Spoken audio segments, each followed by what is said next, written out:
اللهم صل على محمد وآل محمد. أعوذ بالله من الشيطان الرجيم. بسم الله الرحمن الرحيم. يا أيها الناس إنا خلقناكم من ذكر وأنثى وجعلناكم شعوبا وقبائل لتعارفوا إن أكرمكم عند الله أتقاكم إن الله عليم خبير. يا أيها الناس إنا خلقناكم من ذكر وأنثى وجعلناكم شعوبا وقبائل لتعارفوا إن أكرمكم عند الله أتقاكم إن الله عليم خبير. قالت الأعراب آمنا قل لم تؤمنوا ولكن قولوا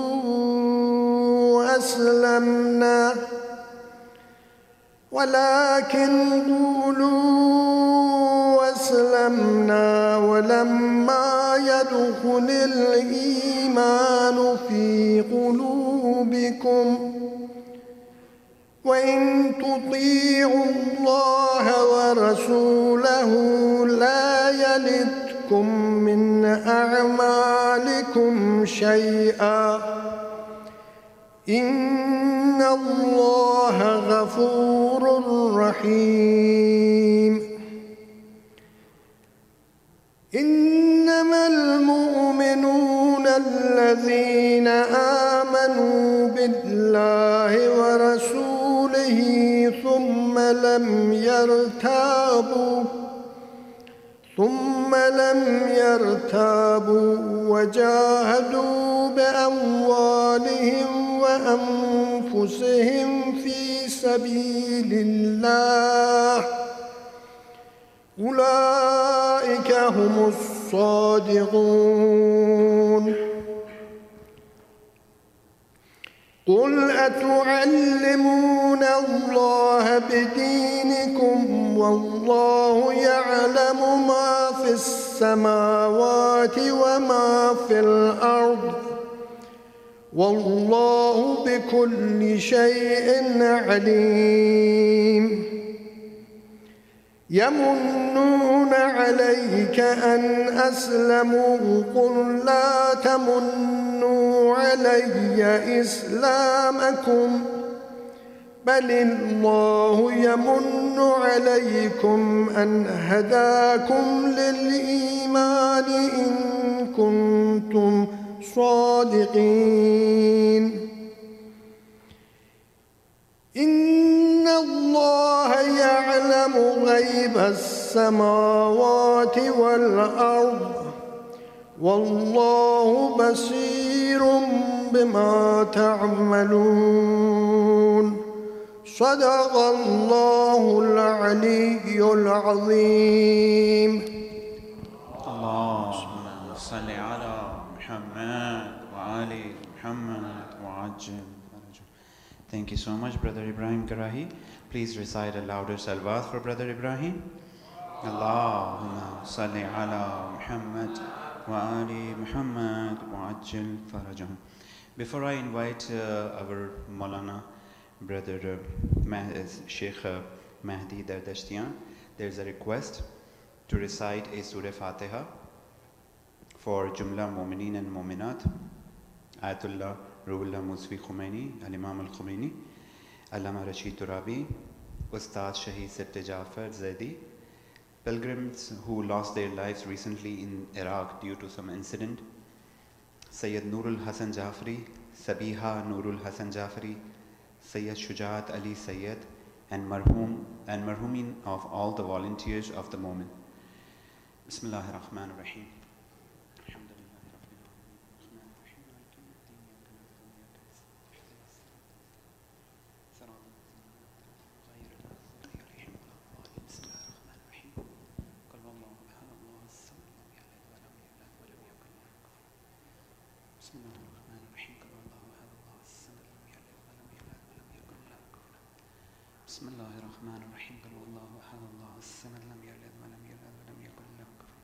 Muhammad wa Ali Muhammad Salawat. Allahumma salli ala Muhammad wa Ali Muhammad. Now with a louder salawat, I would like to request Maulana Mehdi Dardishtian to address the Momni. Please welcome him with a loud salawat.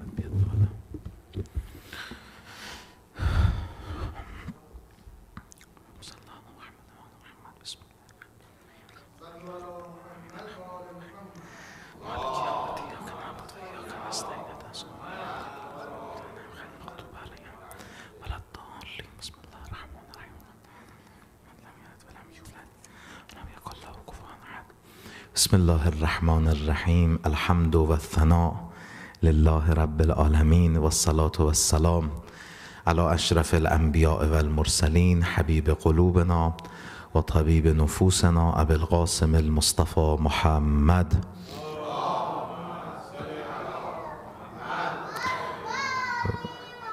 و علی آله الطیبین الطاهرین المعصومین المکرمین سیما بقیت الله فی الأرضین ولعن الدائم على اعدائهم اجمعین من حین ادابتهم الى قیام یوم الدین رب اشرح لی صدری و یسر لی امری واحلل عقدة من لسانی یفقه قولی افوض امری الی الله ان الله بصیر بالعباد.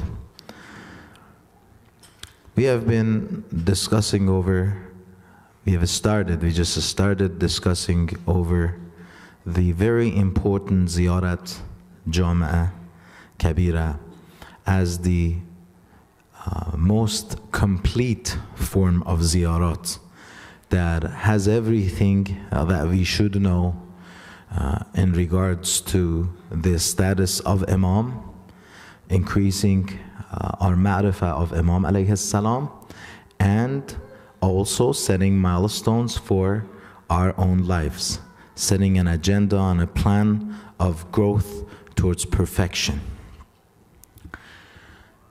In regards to the ziyarah, let me mention this. I'm pretty sure, alhamdulillah, we are all aware that ziyarah, when we say ziyarah, comes from the word zawr in Arabic, meaning visiting. And this visit is not necessarily visiting their shrines and the gravesite and traveling through the face of the earth from one side of the globe to the other side and being there physically. That is a format of ziyarah. But ziyarah in its true essence is being in the presence of the Imam, visiting the Imam himself, being able to have a conversation back and forth. Inshallah, you all get another chance, those who have made it to Karbala before, to get another chance to visit Karbala, and those who haven't been to Karbala to get another chance to go to get a chance to go to Karbala, inshallah, during our lifetimes. But once we go there inside the shrine of Imam Hussain alayhi salam, there's a very tiny, a small dari to your left side. So when you enter the sacred vicinity where the dari of Imam Hussain alayhi salam is, before you pass through the second gate, there's a small aisle on your left, or a corridor. On your left you see a small dari. The name of the person buried in that darih is Ibrahim Mujab. Mujab means, in Arabic, comes from the word jawab, reply. Mujab means someone who was replied. What was replied? His salam. Every time he was entering into the shrine of Imam Hussein alayhi salam, he was saying, As-salamu alayka ya Abu Abdullah. Everybody else would hear a sound coming back, wa alayka salam. So a true ziyarah is not just going to the shrines of Ahlul Bayt. Rather, it's to make that connection with the Imam, that you see yourself in the presence of the Imam.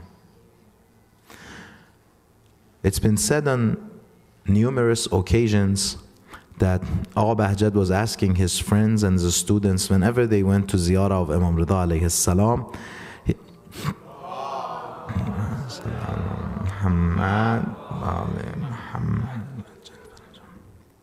that did you get to see Imam Rida? Like, did you get to see Imam Rida alayhi salam? And they would say, how should we see our Imam Rida alayhi salam? And he said, through the traces of ijabah. You make dua, Imam answers your du'as, and you see the traces of ijabah. You have a conversation, you change. What is the purpose of ziyarah? It is to feel constantly at the presence of Imam alayhi salam. They asked Abu Bahjat on another note, they said, oh, tell us a way to reach out to the presence of the Imam of our time. He said, we're constantly at the presence of our Imam of time. What is this question? We're constantly at the presence of our Imam. He hears us, he sees us, he helps us. Whenever we go through certain pains, the pain that we go through, Imam feels it. That's how they deal with the mu'mineen. If we achieve something good, they'll become happy and satisfied, especially spiritual achievements, I mean.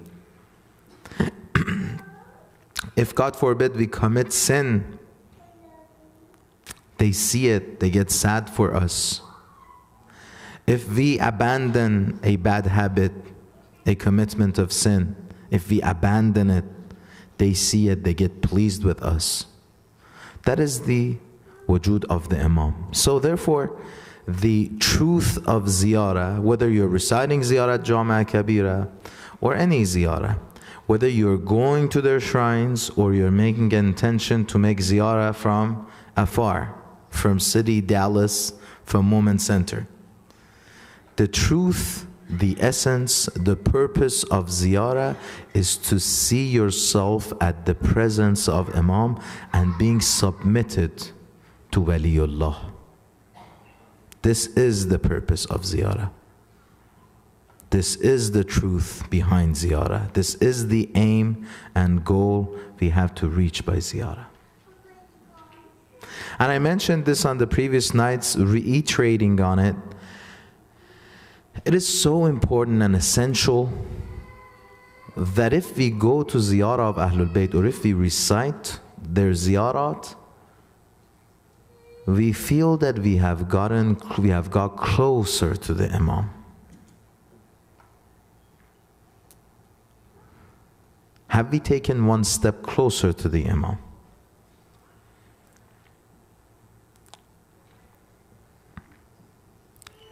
Or not? And this is why we need aql. We need the aql so that the kamal of aql, the perfection of our rationality and reasoning, should convince us that there is a complete source of wisdom and aql, who is the Imam. And we have no choice but following him. There is the most expert of all experts,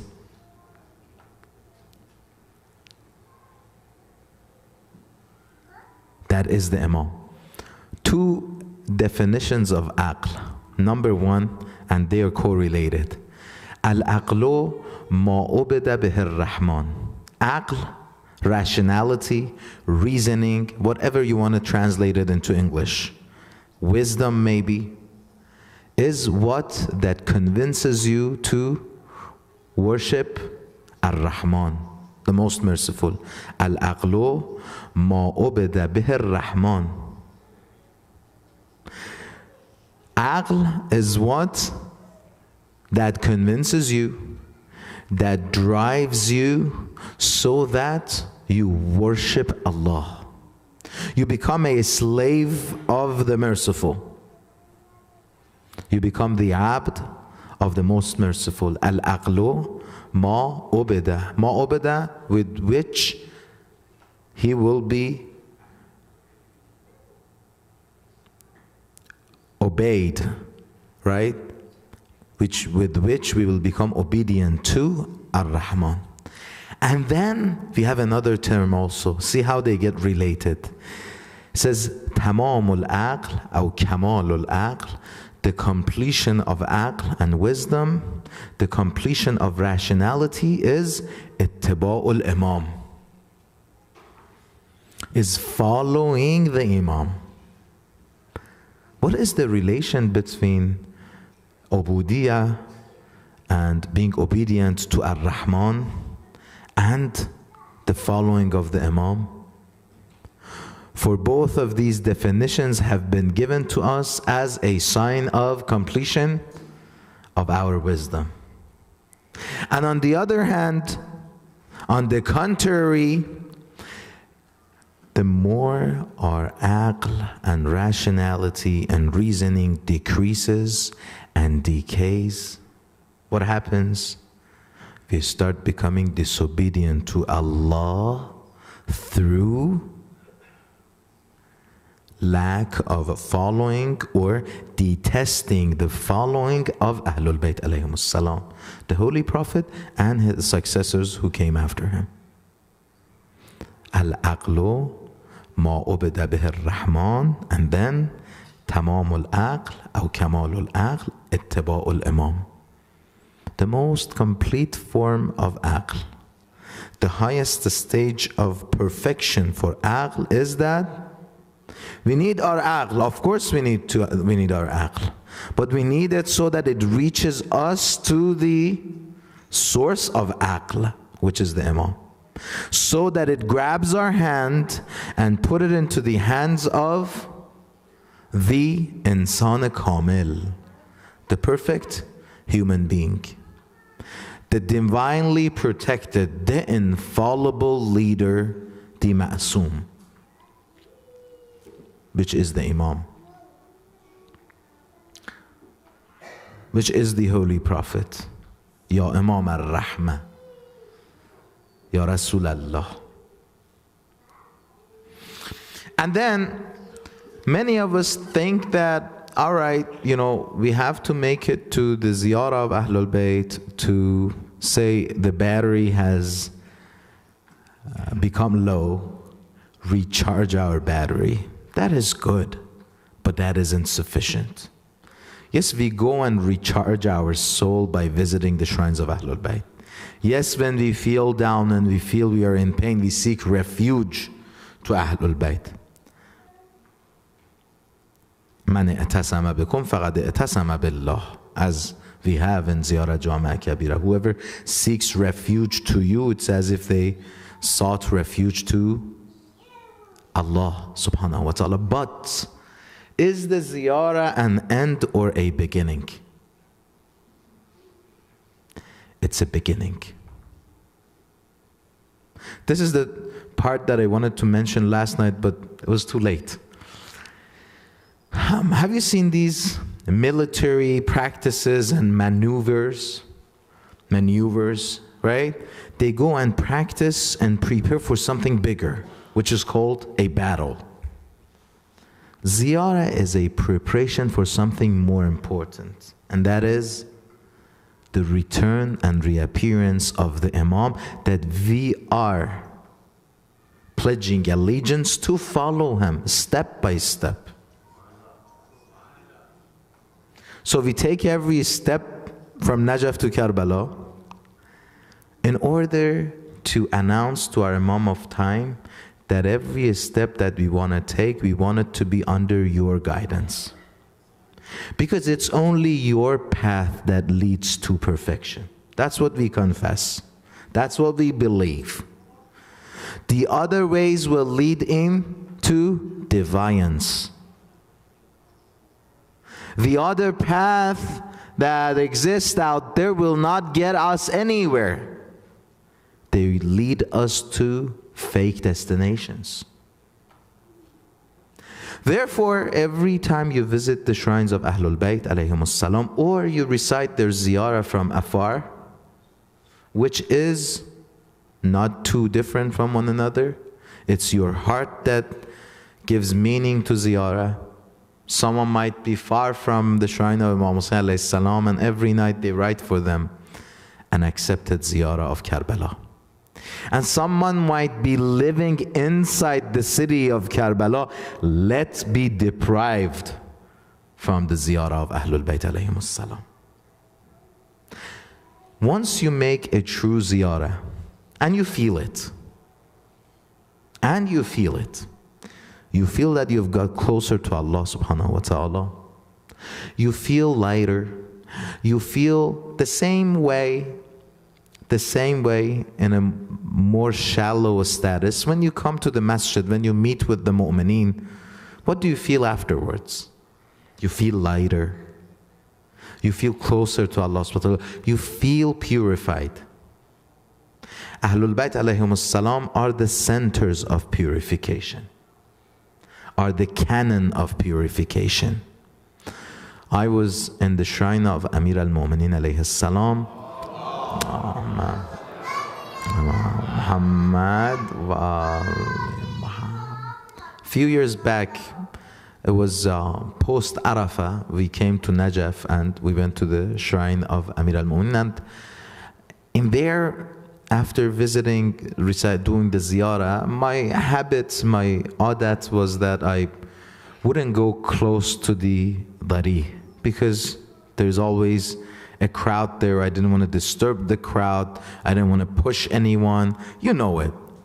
I passed by, I recited the ziyarah, I stood with respect, and I passed by to the other side so that I do offer the special prayer of the ziyarah of Amir al-Mu'minin, and I saw one of the scholars, Ayatollah Javedan. He's one of the ethical teachers who resides in Tehran, the capital of Iran. He's a very pious man, and he was on his wheelchair. And I went forward, and it was right before Muharram, so I was supposed to come to New York for the first 10 nights of Muharram. I was about to travel, so I went forward and sat next to him on the ground, on the floor. And I said, Agha, I wasn't asking for a piece of advice. That was my fault. I said, I just wanted this because I was so worried and concerned about my Muharram. I said, Agha, would you please pray for me for the upcoming Muharram? And I was expecting him to say, oh, I'm so proud of you. You're traveling all the way. You're going to the other side of the world where religion is being discouraged by the society. He didn't say anything like that. He said, inshallah, Muharram, that'll be taken care of. But do this. Do this. He gave me a piece of advice without me asking for it. That's what a Kareem is. You haven't asked them, but they see that you need it. They give it to you. He gave me a piece of advice. Do you know what did he say? He said the Darih of Amir al-Mu'minin is the center of purification. The grave sites of Ahlul Bayt alayhimus salam is the source of tahara, cleansing, removal of the dirts and pollutions that we have obtained by our actions. Therefore, hence, he said, you make sure you go forward, you touch the dhari, you make sure your eyes with which you have sinned touch the dhari. And these words being said by someone like him would really change you. And then make sure your face, your chest, where your heart resides in it, make sure all of them, they touch the dhari. Because they are the sources of purification. Purify yourself by getting closer to them. And these are all in Ziyarat Jama' Kabira.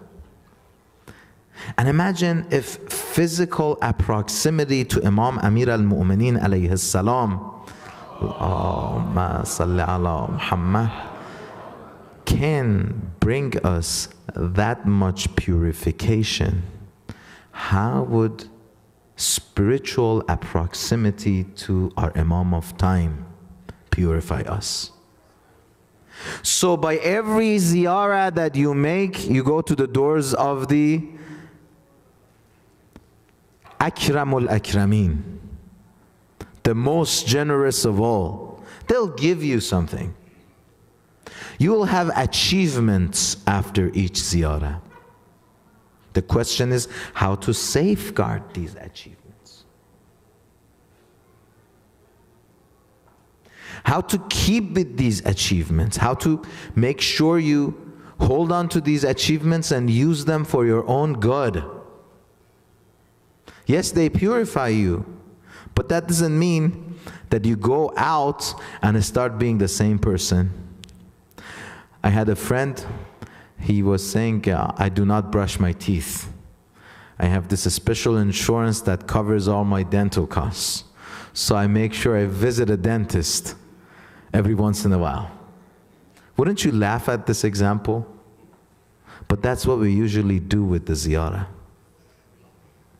Because we have free access to the Imam, because we have been granted their love without any struggle, just because our ancestors and parents did a lot of work so that we are here where we are today, we just do not recognize the value of what we have.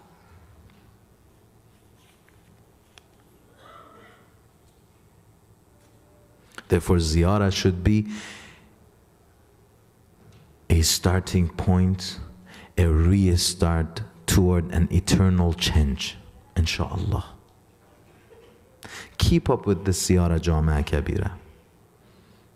Alhamdulillah, I've heard that you guys are going to start.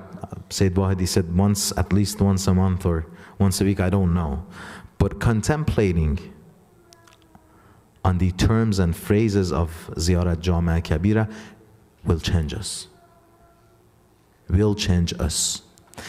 And if we adhere to the milestones and to the agenda that Ahlul Bayt alayhimus salam set for our lives based on the Ziyarat Jama' Kabira, then we will see a new version of ourselves.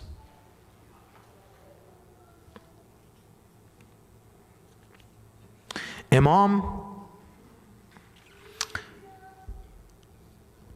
is Islam, let's put it together this way. Islam is a religion around the axis of the Prophet and the Imam. So Islam is not accessed, or it's not a Sharia access religion. Sharia is defined by the Imam. It says, Ya Ali, anta bimanzilati Ka'bah. You are like Kaaba.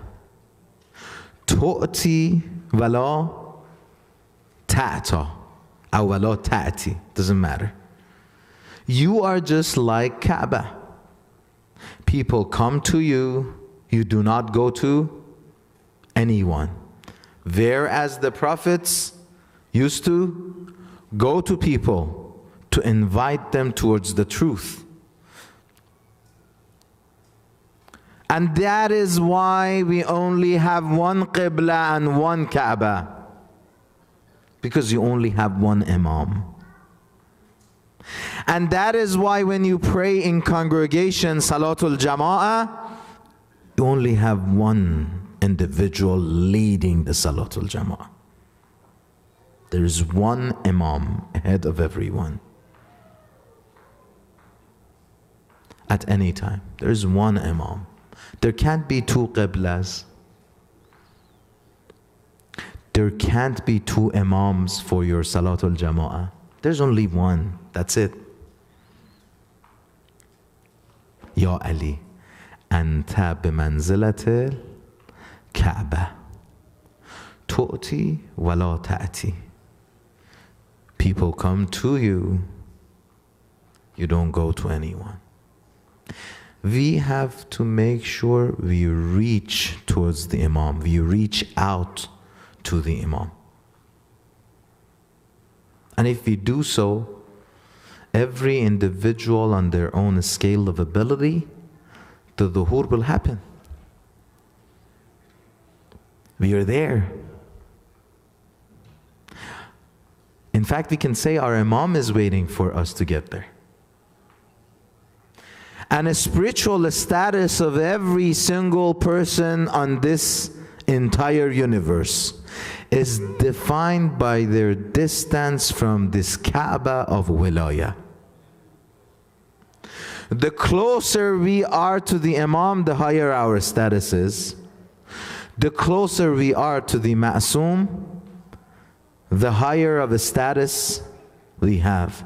The further away we are from the Ma'soom, the lower our spiritual status will be. To the extent that on the furthest of this spectrum, there stands the enemies of Ahlul Bayt alayhimus salam, who are the furthest from the center of universe, the Imam, the Insan Kamil. Are the Shuhada of Karbala, all of them are having the same status in the eyes of Allah subhanahu wa ta'ala? Absolutely not. Yes, all of them passed through certain requirements so that they were chosen to be with Imam Hussein on the plains of Karbala. And when you recite their ziyarah, it's the basics. You remember them with the highest of phrases and terms. You call them, you say, Assalamu alaikum ya ansara Rasulullah. Peace and blessings be upon you, O the helpers of Rasulullah. Where have they been in the times of Rasulullah? Some of them were so young that they didn't even see the times of Rasulullah. Assalamu alaikum ya ansara Amir al-Mu'mineen. Peace and blessings be upon you, all the helpers of Amir al. Where were they in the times of Amir al-Mu'mineen? They weren't there. But because of being in Karbala, this ziyarah is being given to us by Imam Sadiq alayhi salam. Allahumma salam. This ziyarat of Shuhada Karbala that usually recite post ziyarat warith, this ziyarah, and it reaches to the state that every mu'min, every believer who goes to the ziyarah of our beloved Sayyid al-Shuhada, reciting the ziyarah of his companions, should confess, should say to Allah subhanahu wa ta'ala in this regard, Bi abi antum wa ummi ya ansar Allah. This is the status that is shared between all of them, but not all of them are the same. In this beautiful painting that Allah subhanahu wa ta'ala has left us with, there are some individuals who are much closer to this Kaaba, which is the Imam. For Hadrat Abul Fadl Abbas, we have that he has a status that all the other Shuhada regret this status. Lahu maqamun yaqbituhu shuhada. He has a status that all the other Shuhada regret to be in that status.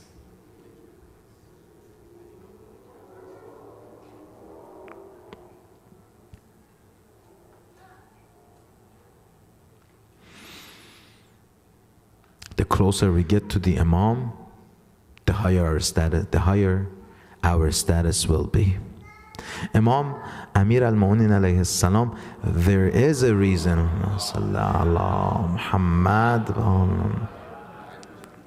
Another reason as to why we should see the Kaaba and we should see this entire idea of praying toward one Qibla as following one Imam is that our beloved Imam Amir al-Mu'minin was born in Kaaba. His birthplace was in Kaaba. None of these happened based on accidents. Don't neglect the facts. Do not leave the dots unconnected. The spirit of Kaaba is Amir al-Mu'minin. The spirit of Salat is Amir al-Mu'minin. The spirit and truth of the Ziyarah is to get connected to this Qibla. And one of the means to do so is Ziarat Jama'a Kabira. Allahumma salli ala Muhammad wa ali Muhammad. Therefore, the axis of the deen is the Imam, and the axis of Iman is association and dissociation. It is love of the good and hatred of the bad. They asked Imam Sadiq alayhi salam, they said, Agha, al-hubbu wal-bughz amin al-iman huwa faqal. They said, Agha, is it true that hub and bughz, love and hatred, association and dissociation, are parts of the faith? And Imam said in a very, very, very smart way. He replied, he said, وَهَلِ الْإِيمَانِ إِلَّا الْحُبِّ وَالْبُغْضِ. Is faith anything other than this? Faith is hub and bughz. And look at it, look at this term in the reflection of Ziyara Jama'a Kabira. At the very part, remember that we said this Ziyara has 4 sections. Number 1 is the Salams. Number 2 is the Shahadat. Number 3 is the confession of our beliefs towards Ahlul Bayt alayhimus salam and where we should be. And number 4 is the dua that we make by the rights of Ahlul Bayt alayhimus salam.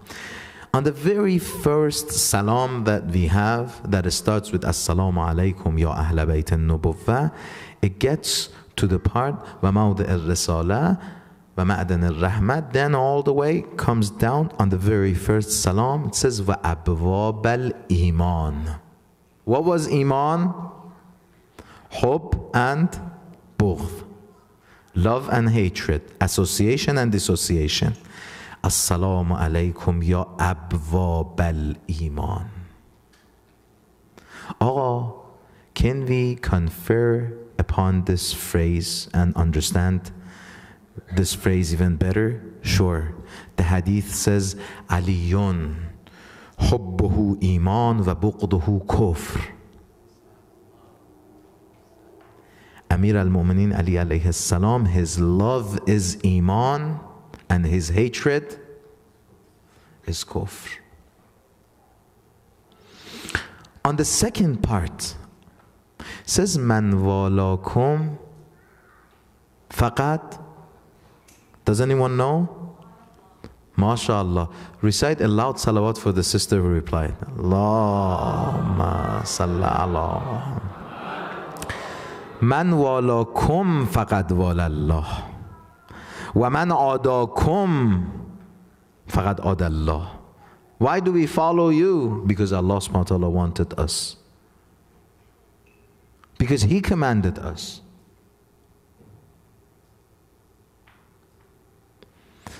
وَمَنْ أَحَبَّكُمْ فَقَدْ أَحَبَّ اللَّهُ. You are the abwab of iman. You are the gates to the faith. Whoever loves you indeed loves Allah.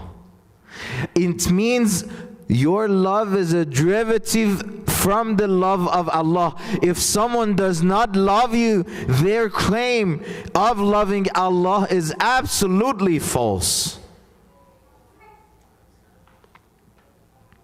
وَمَنْ أَبْغَضَكُمْ, by their tongue or by their actions.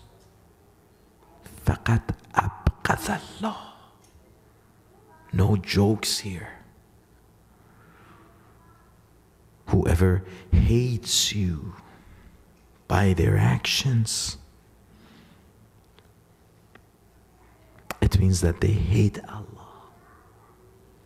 وَمَنْ اعْتَصَمَ بِكُمْ فَقَدْ اعْتَصَمَ بِاللَّهِ أَنْتُمُ الصِّرَاطُ الْأَقْوَمُ. Whoever seeks refuge to you, it's as if they sought refuge to Allah subhanahu wa ta'ala. Recite a salawat, please.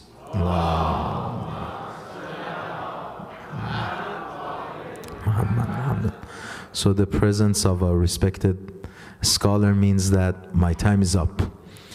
So inshallah I'll continue with the rest two terms from the second two parts of the ziyarah on the coming nights. But I ask Allah subhanahu wa ta'ala to grant us true faith, to grant us a true iman, so that our hope and bughz, our associations and dissociations will be aligned towards what that leads us to perfection, that leads us to what Allah subhanahu wa ta'ala wants us to be, to become a true servant, to become a true follower, to become a right Shia, a real Shia, a real Shia. Not a Shia by tongue, but a true follower that will be identified by Amir al-Mu'minin. يَوْمَ نَدْعُ كُلُّ أُنَاسٍ بِإِمَامِهِمْ. So on that day of judgment, when the identity of every individual is their Imam, the followers of Bani Umayyah will be called by their Imam, the followers of that certain group will be called by their Imam. On that day, we all be called by our Imam Amir al-Mu'minin alayhi salam, inshaAllah. Allahumma salli ala Muhammadin wa ala Muhammadin wajjal farajahum la hawla wa la quwwata illa بالله العلي العظيم بموالاتكم علمنا الله معالم ديننا وأصلح ما كان فسد من دنيانا بموالاتكم عظمت النعمة وأتلفت الفرقان يا أبا عبد الله السلام عليك يا باب نجاة الأمة يا حسين ويا رحمة الله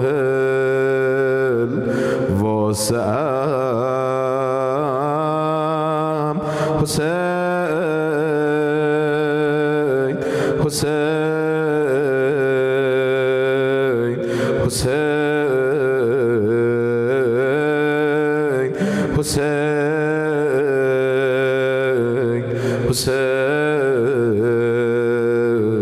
Hussein. Every time I fell, you took my hand. When I lose balance, you help me stand. I let go of you,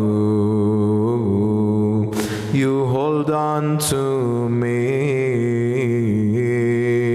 I let go of you, you hold on to me. Who am I, Ya Hussein? Who am I that you are mine? Your love is God's great sign. For the one who has no friend on his own,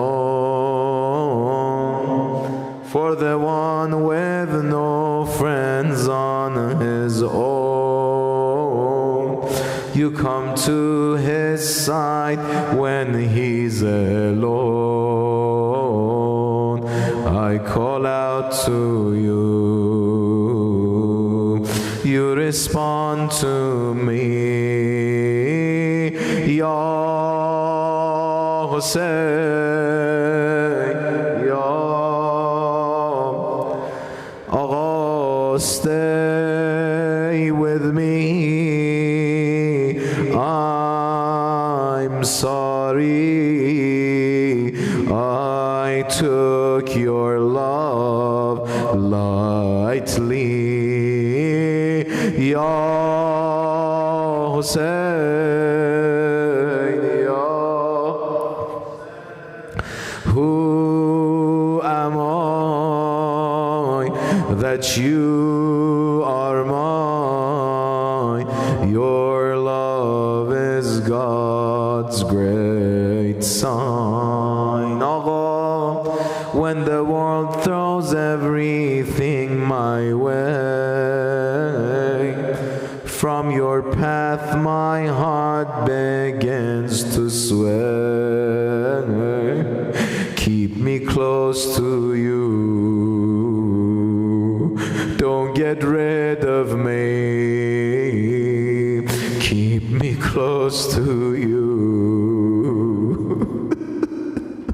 don't get rid of me. Ya Hussein,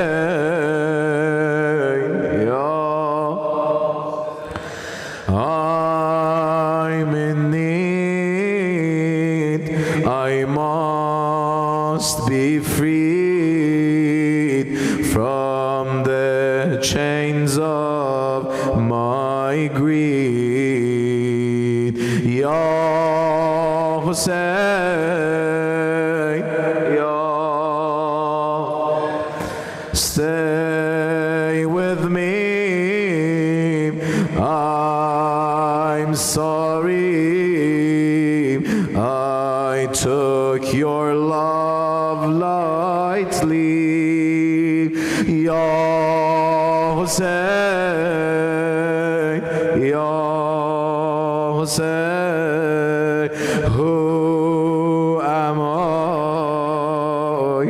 that you are mine? Your love is God's great sign. It's been said, Imam Rida alayhi salam has told us, he said, Ya ibn Shabib, in kunta bakiyan li shay'in fabki lil Husayn. If you wanted to shed tears, do not waste your tears. Cry for Husayn alayhi salam. Find a corner and remember him, because this is the wasila of najat and rescue. يا ابن الشبيب إن كنت باكيا لشيء فابكي للحسين إن البكاء عليها تخط الذنوب العظام. It's because crying for him will demolish the greater sins. Ya Abu Abdullah. This same Imam Rida that asked Rayyan ibn Shabib, his companion, to adhere himself to shedding tears for Imam Hussein alayhi salam. This same Imam Rida, it was narrated by Abbas. He says, I was waiting for him to come back. I saw that he has placed his abba over his head, a sign that he has been poisoned. He keeps falling down in the streets of Tus, getting back up. Maybe every time he fell down, he said, Ya Ali. Oh my father, I remember you were falling in the streets of Medina. Maybe every time he fell down, he said, Ya Zahra. Oh my mother, I remember you. Maybe every time he fell down, he said, Ya Hussein. I don't forget the moment you fall off your horse, Ya Abu.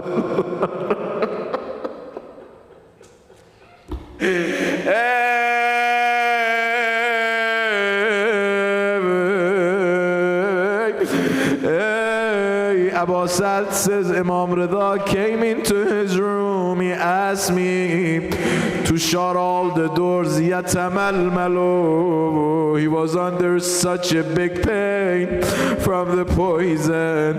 All of a sudden I saw a young lad passing through all the gates. I asked him, who are you? How did you pass through all these gates? He said, the God that brought me from Medina all the way to here can help me pass through the closed doors. My question is this, Ya Jawad al-Ahmad, on these last moments, Ali ibn Musa Riza was waiting so that his head on his final moment be on the lap of his son, the next Imam. But what was the distance from the tents to the Qatlegah? Imam Hussein alayhi salam is waiting. Zainul Abidin is burning. Yet the head of Sayyid al-Shuhada was on the turab and the clay of Karbala. وَبَغِيَ وَحْدًا. He was left all alone.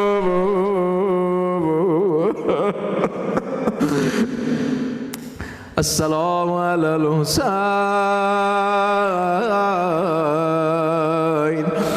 wa ala Ali ibn al-Husayn wa ala awlad al-Husayn wa ala. As-salamu alaykum Ya Ahl Bayt an-Nubuwwah jami'an wa rahmatullahi wa barakatuh. For all the marhumin, especially the ones mentioned by our respected brother, please recite another salawat and fatiha.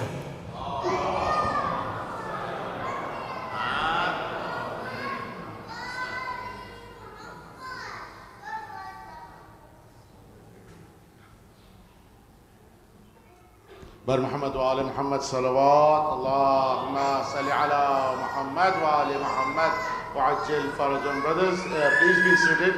I'll just take for 5 to 7 minutes for an important announcement, and then inshallah we'll start our Urdu program.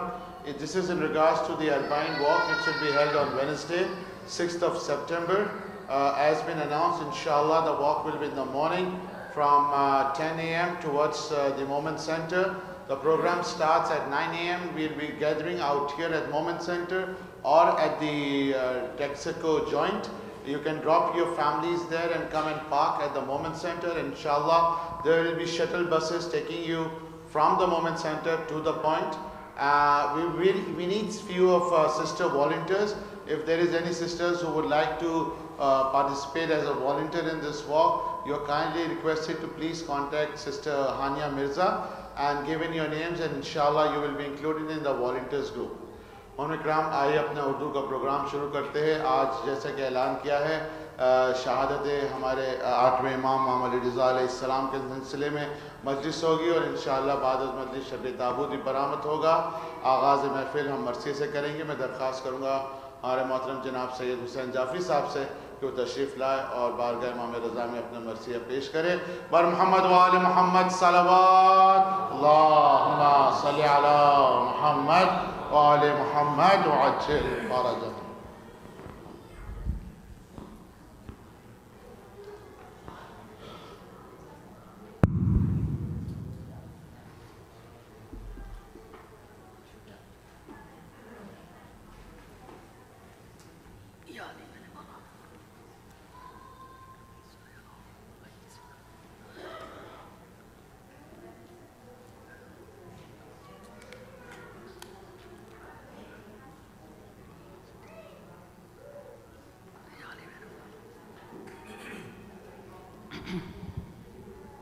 صلوات.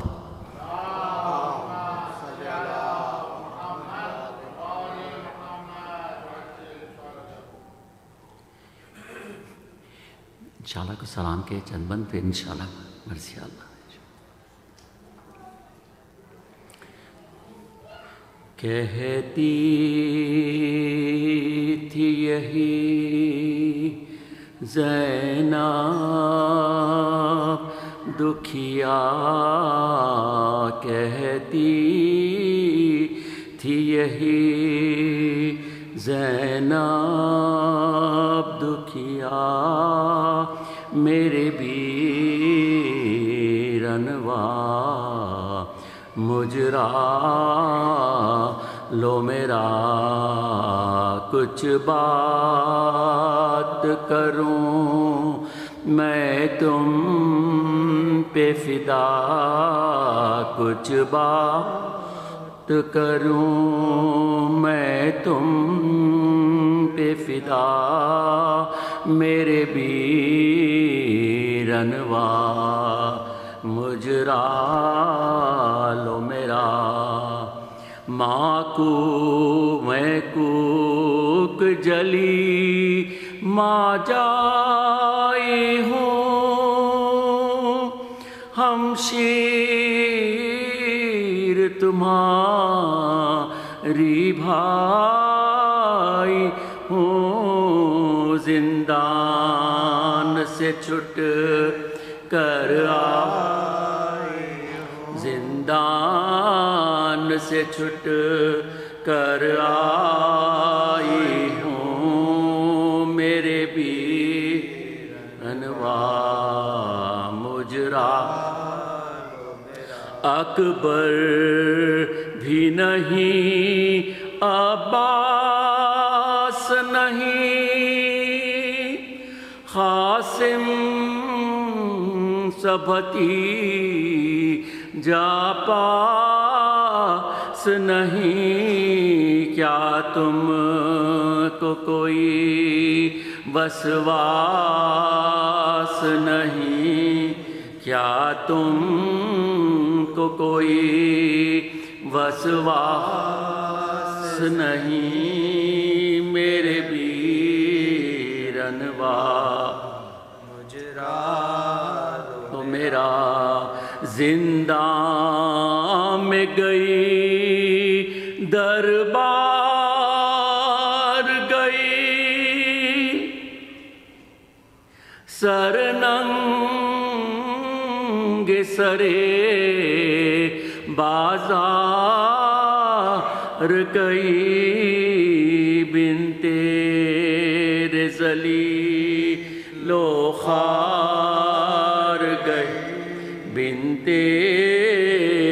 ذلیل و خوار گئی میرے بیرنوا مجرا حال اپنا سنائے کس کو بہن جو شام میں گزری رن جو مہن بازو میں میرے باندھی تھی رسن بازو میں میرے باندھی تھی رسن میرے بیرنوا مجھا نکلی تھی وطن سے جب میں یقین تم ساتھ تھے اور کنبا تھا سبھی اب کوئی نہیں تنہا ہی چلی اب کوئی نہیں تنہا ہی چلی میرے بیرنوا مجرا لو میرا پوچھے گی اگر مجھ سے صغرا ہے باپ پپی کس جا میرا کیا سے کہوں بولو بھیا کیا سے کہوں بولو بھیا میرے بیرنوا مجرا لو میرا رہتی رہی اللہم صلی اللہ فاتحہ بسم اللہ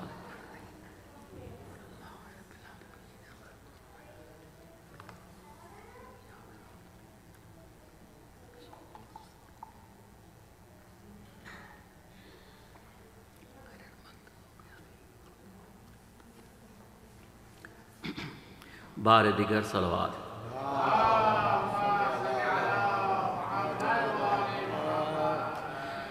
اے شاہ خراساں تیری شوکت کے تصدو اے نور مجسم تیرے صورت کے تصدو الطاف کے قربان عنایت کے تصدق آغا تیری تنہائی و غربت کے تصدق ہوں مسترب الحال کے رہتا ہوں خلق میں ممدود دعا چاہیے مداح کے حق ممدود دعا چاہیے مداح کے حق میں ہم سر کوئی سلطان خراساں کا نہیں ہے حج سے بھی فضوں تحفے مزارے شہدی ہے فردوس مقام مالک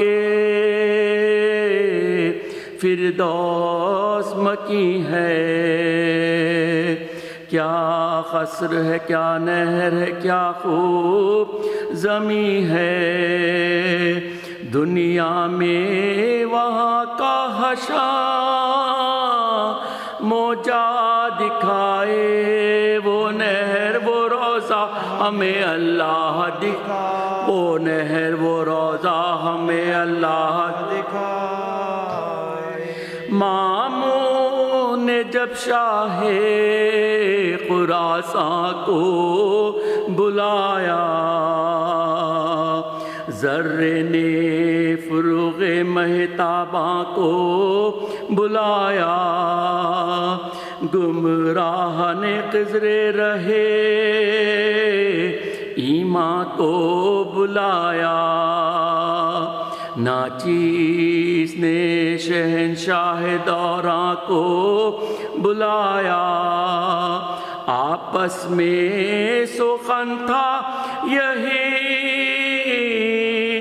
درویش و غنی کا، ویران ہوا چاہتا ہے اب شہر نبی، ویران ہوا چاہتا ہے اب شہر نبی کا، کرتے ہیں بیاں راوی اخبار مصیبت،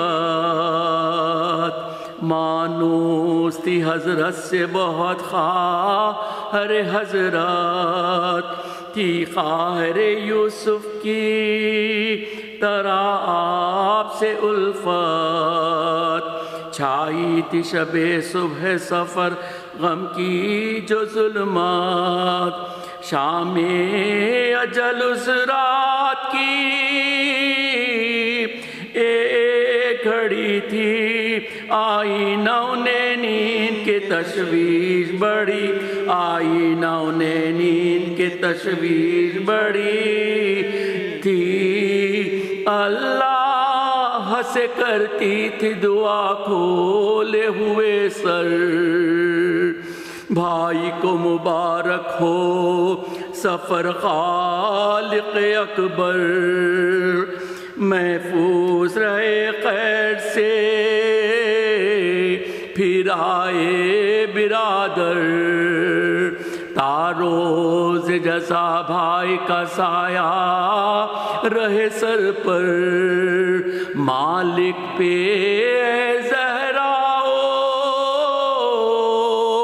ید اللہ بچانا، تنہا کو میان سفر اللہ بچانا، تنہا کو میان سفر اللہ بچانا، شب بر صفت ماہ نے کو فال پھرا کی، ہر ایک طرف کھولے ہوئے بال پھرے کی، تسبیح لیے مضطرب الحال پھرا کی، نزدیک شہنشاہ خوش اقبال پھرا کی، زینب کی طرح غم کی چھریا چلی تھی، گویا وہ شب قتل حسین ابن علی، گویا وہ شب قتل حسین ابن علی تھی، کہتی تھی بڑے جبر سے جاتے ہیں غضب ہے، مایوس و پریشان نظر آتے ہیں غضب ہے، رو کے مجھے سینے سے لگاتے ہیں غضب ہے، کہتے نہیں کچھ ہاتھ چھپاتے ہیں غضب ہے، یہ دل کو یقین ہے کہ نہ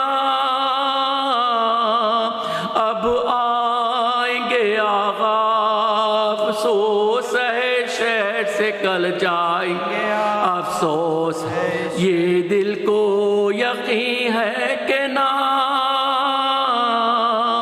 اب آئیں گے آغا، افسوس ہے شہر سے کل جائیں گے، افسوس ہے شہر سے کل جائیں گے، اس گھر کی عجب شکل نظر آتی ہے لوگوں،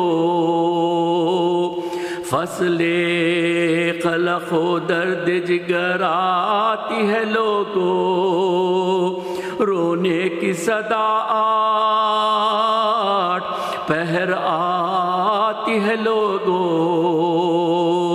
بھائی سے جدائی کی سحر آتی ہے لوگوں، ہوں گے نا یہاں بے کسو مخموم برادر چھٹ جائیں گے ہم شیر سے مظلوم چھٹ جائیں گے ہم شیر سے مظلوم برادر لو اہل ہزاروں پریشان کا سفر ہے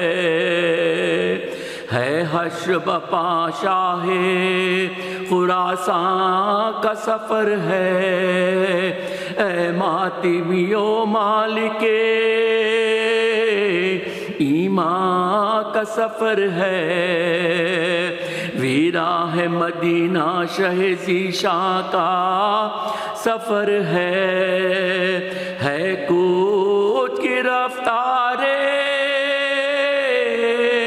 بھلا ہوتے ہیں آقا اب خبر محمد سے جدا ہوتے ہیں اب خبر محمد سے جدا ہوتے ہیں آقا ہاں بیر امام دو جہاں خاک اڑاؤ آنکھوں سے کرو اشک رواں خاک اڑاؤ شیعو ہے دم آہو فغاں خاک اڑاؤ روتے ہیں ملک آئے کہ یہاں خاک اڑاؤ فریاد جگر زہر سے چھانیں گے رضا کا ماتم میں ہو غلہائے غریب الغربا ماتم میں ہو غلہائے غریب الغربا گمراہ نے جب زہر دیا راہنما کو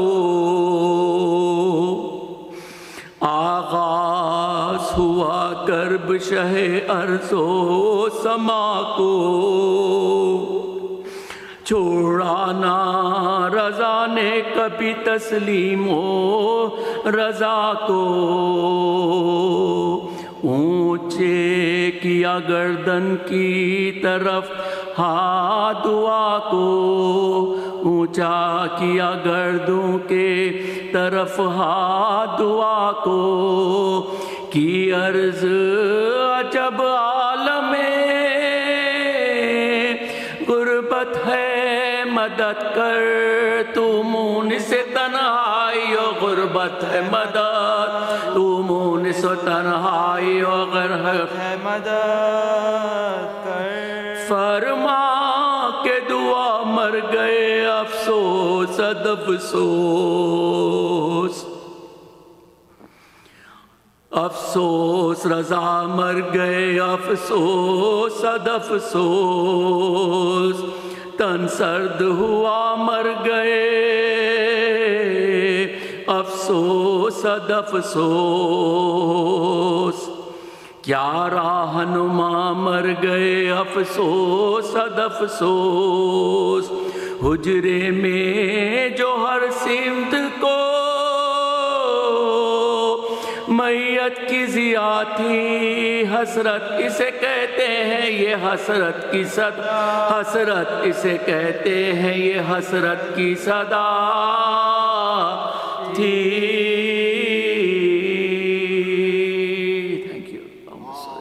اللہم صلی علی محمد وآل محمد وعجل فرج حسن جزاک اللہ حسین بھائی اولاد بھائی اور امیر میر حیدر کے لیے ایک باواز بلند صلوات پڑھ دیجئے اللہم صلی علی محمد وآل محمد وعجل فرجہم ان کرام کچھ سورہ فاتحہ کی ریکویسٹ ہے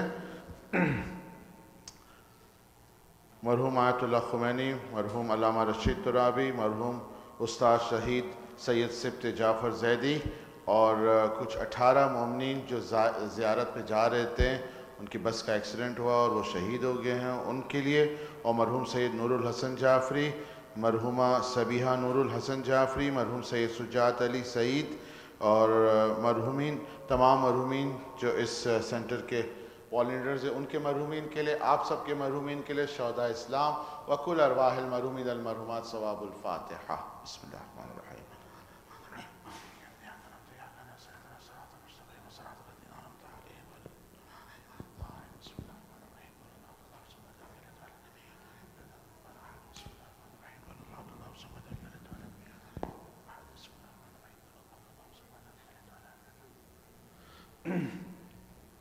اب میں درخواست کروں گا مولانا سید احتشام عباس زیدی صاحب سے کہ وہ ممبر مجلس کے لیے تشریف لائیں. بر محمد و آل محمد صلوات. مومنین سے تماس ہے ذرا ممبر کے قریب قریب آ جائیے, جزاک اللہ. اور جو مومنین حضرات باہر ہیں ان سے بھی التماس ہے کہ برائے مہربانی ہال کے اندر آ جائیے, مجلس شروع ہو رہی ہے. نعرہ تکبیر, نعرہ رسالت, نعرہ حیدری, بر محمد و آل محمد صلوات.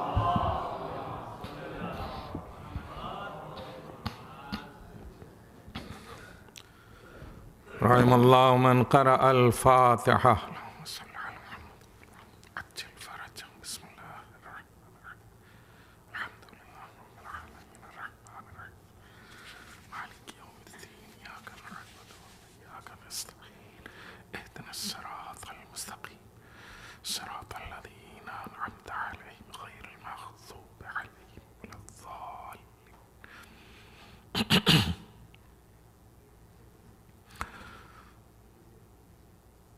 لا حول ولا قوة إلا بالله العلي العظيم. أعوذ بالله السميع العليم من الشيطان اللعين الرجيم. بسم الله الرحمن الرحيم. الحمد لله رب العالمين بارئ الخلائق اجمعین وخالق السماوات والارضین وباعث الانبیاء والمرسلین. الصلاة والسلام على اشرف الاولین والآخرین سید المرسلین شفیع المذنبین رحمت للعالمین طه و یاسین مولانا و سیدنا ابی القاسم محمد. اللہم صل علی محمد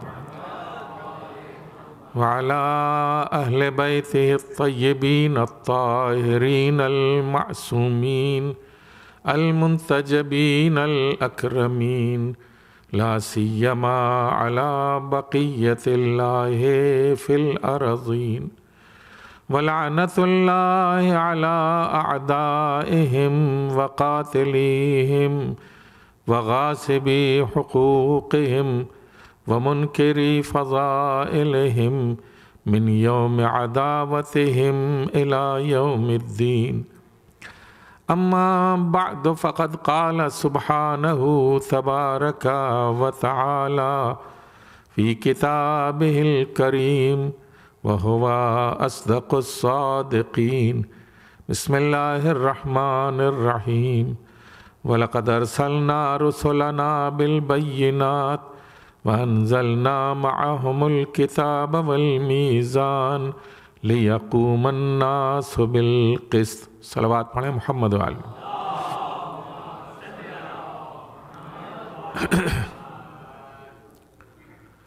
عزیزان گرامی، آج چونکہ مخصوص تاریخ ہے اور اس سلسلے میں کچھ گفتگو کرنا مقصود ہے، لہذا اس بات کو آگے بڑھاتے ہوئے کہ پروردگار عالم نے اپنا عظیم لطف ہم انسانوں کے اوپر فرمایا ہے کہ اس نے ما سوا تمام مخلوقات سے الگ ہمارے اوپر یہ احسان کیا کہ اپنی جانب سے اپنے نمائندے بھیجے. یہ احسان کیا کہ اپنی جانب سے اپنے پسندیدہ بندے بھیجے. یہ احسان کیا کہ اپنی جانب سے معصوم بندے بھیجے. اور اس لیے معصوم بندے بھیجے کہ خدا بند عالم بھی خالق معصومین ہے. اس سے کوئی خطا کا امکان نہیں پایا جاتا.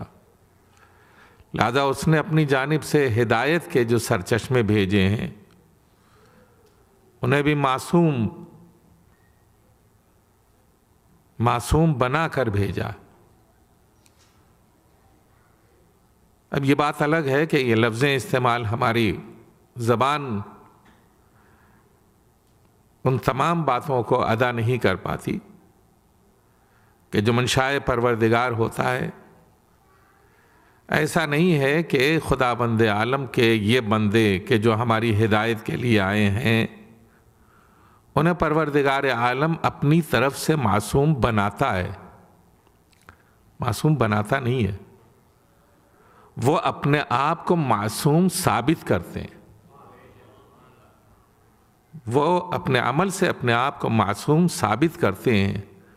وہ اپنے عمل سے اپنے آپ کو اخلاق کا اعلیٰ ترین نمونہ ثابت کرتے ہیں. وہ اپنی طرف سے خود اپنے آپ کو خدا کی رسالت کے قابل بناتے ہیں، اور جب جا کر کے انہیں رسالت عطا کی جاتی ہے. ایسا نہیں ہے کہ پروردگار عالم نے، اب یہ ایک بحث ہے، بہت سارے لوگ جو ہیں وہ اس میں گویا شبہ کا شکار رہتے ہیں کہ پروردگار عالم نے اپنی طرف سے جن کو چاہا معصوم بنا دیا یا جن کو چاہا رسول اور امام بنا دیا. ایسا نہیں ہے. پروردگار عالم جس میں جو جوہر دیکھتا ہے، جس شخصیت میں جس ذات میں جو جوہر دیکھتا ہے اس جوہر کی بنیاد کے اوپر اسے منصب عطا کرتا ہے. یہ نہیں ہونا چاہیے. بعض لوگ جو ہے وہ شبہ کرتے ہیں اور شبہ میں یہ کہتے ہیں کہ صاحب، حتیٰ یہاں آ کر کے بعض خطبہ نے یہ باتیں پڑھی ہیں کہ امام زین العابدین علیہ السلام کو تو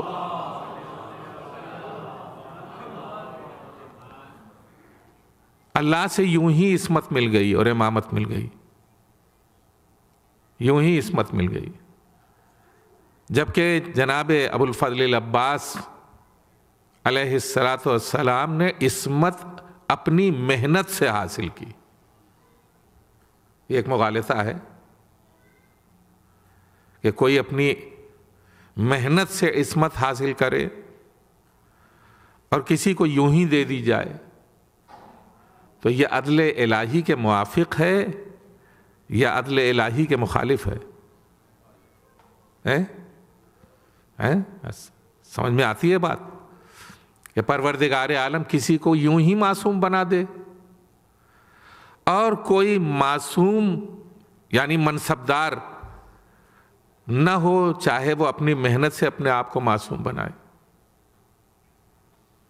تو یہ تو ظلم ہوا، عدل الہی تو نہیں ہوا.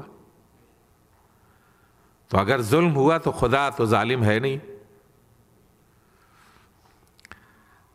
جناب ابو الفضل العباس کی شخصیت بہت محترم ہے، بہت محترم ہے، لیکن وہ امام حسن اور امام حسین علیہ السلام کے نقش قدم پر چلنے والے ہیں، ان کے فالوور ہیں، ان کے نقش قدم پر چلنے والے ہیں. ان کی مرضی کے خلاف کوئی ایک قدم نہیں اٹھا سکتے. لہذا انہیں معصوم اس معنی میں نہیں قرار دیا گیا کہ وہ منصب الہی کے حقدار بھی ہوں. منصب الہی جنہیں پروردگار عالم نے آزما لیا ہے انہی کو دیا جاتا ہے.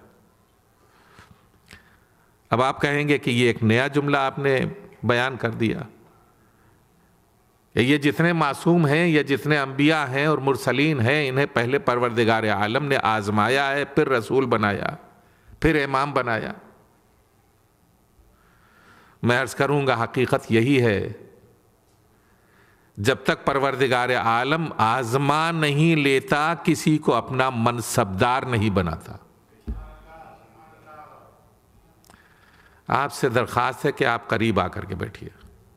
ایک صلوات پڑھیں محمد و آل محمد پر.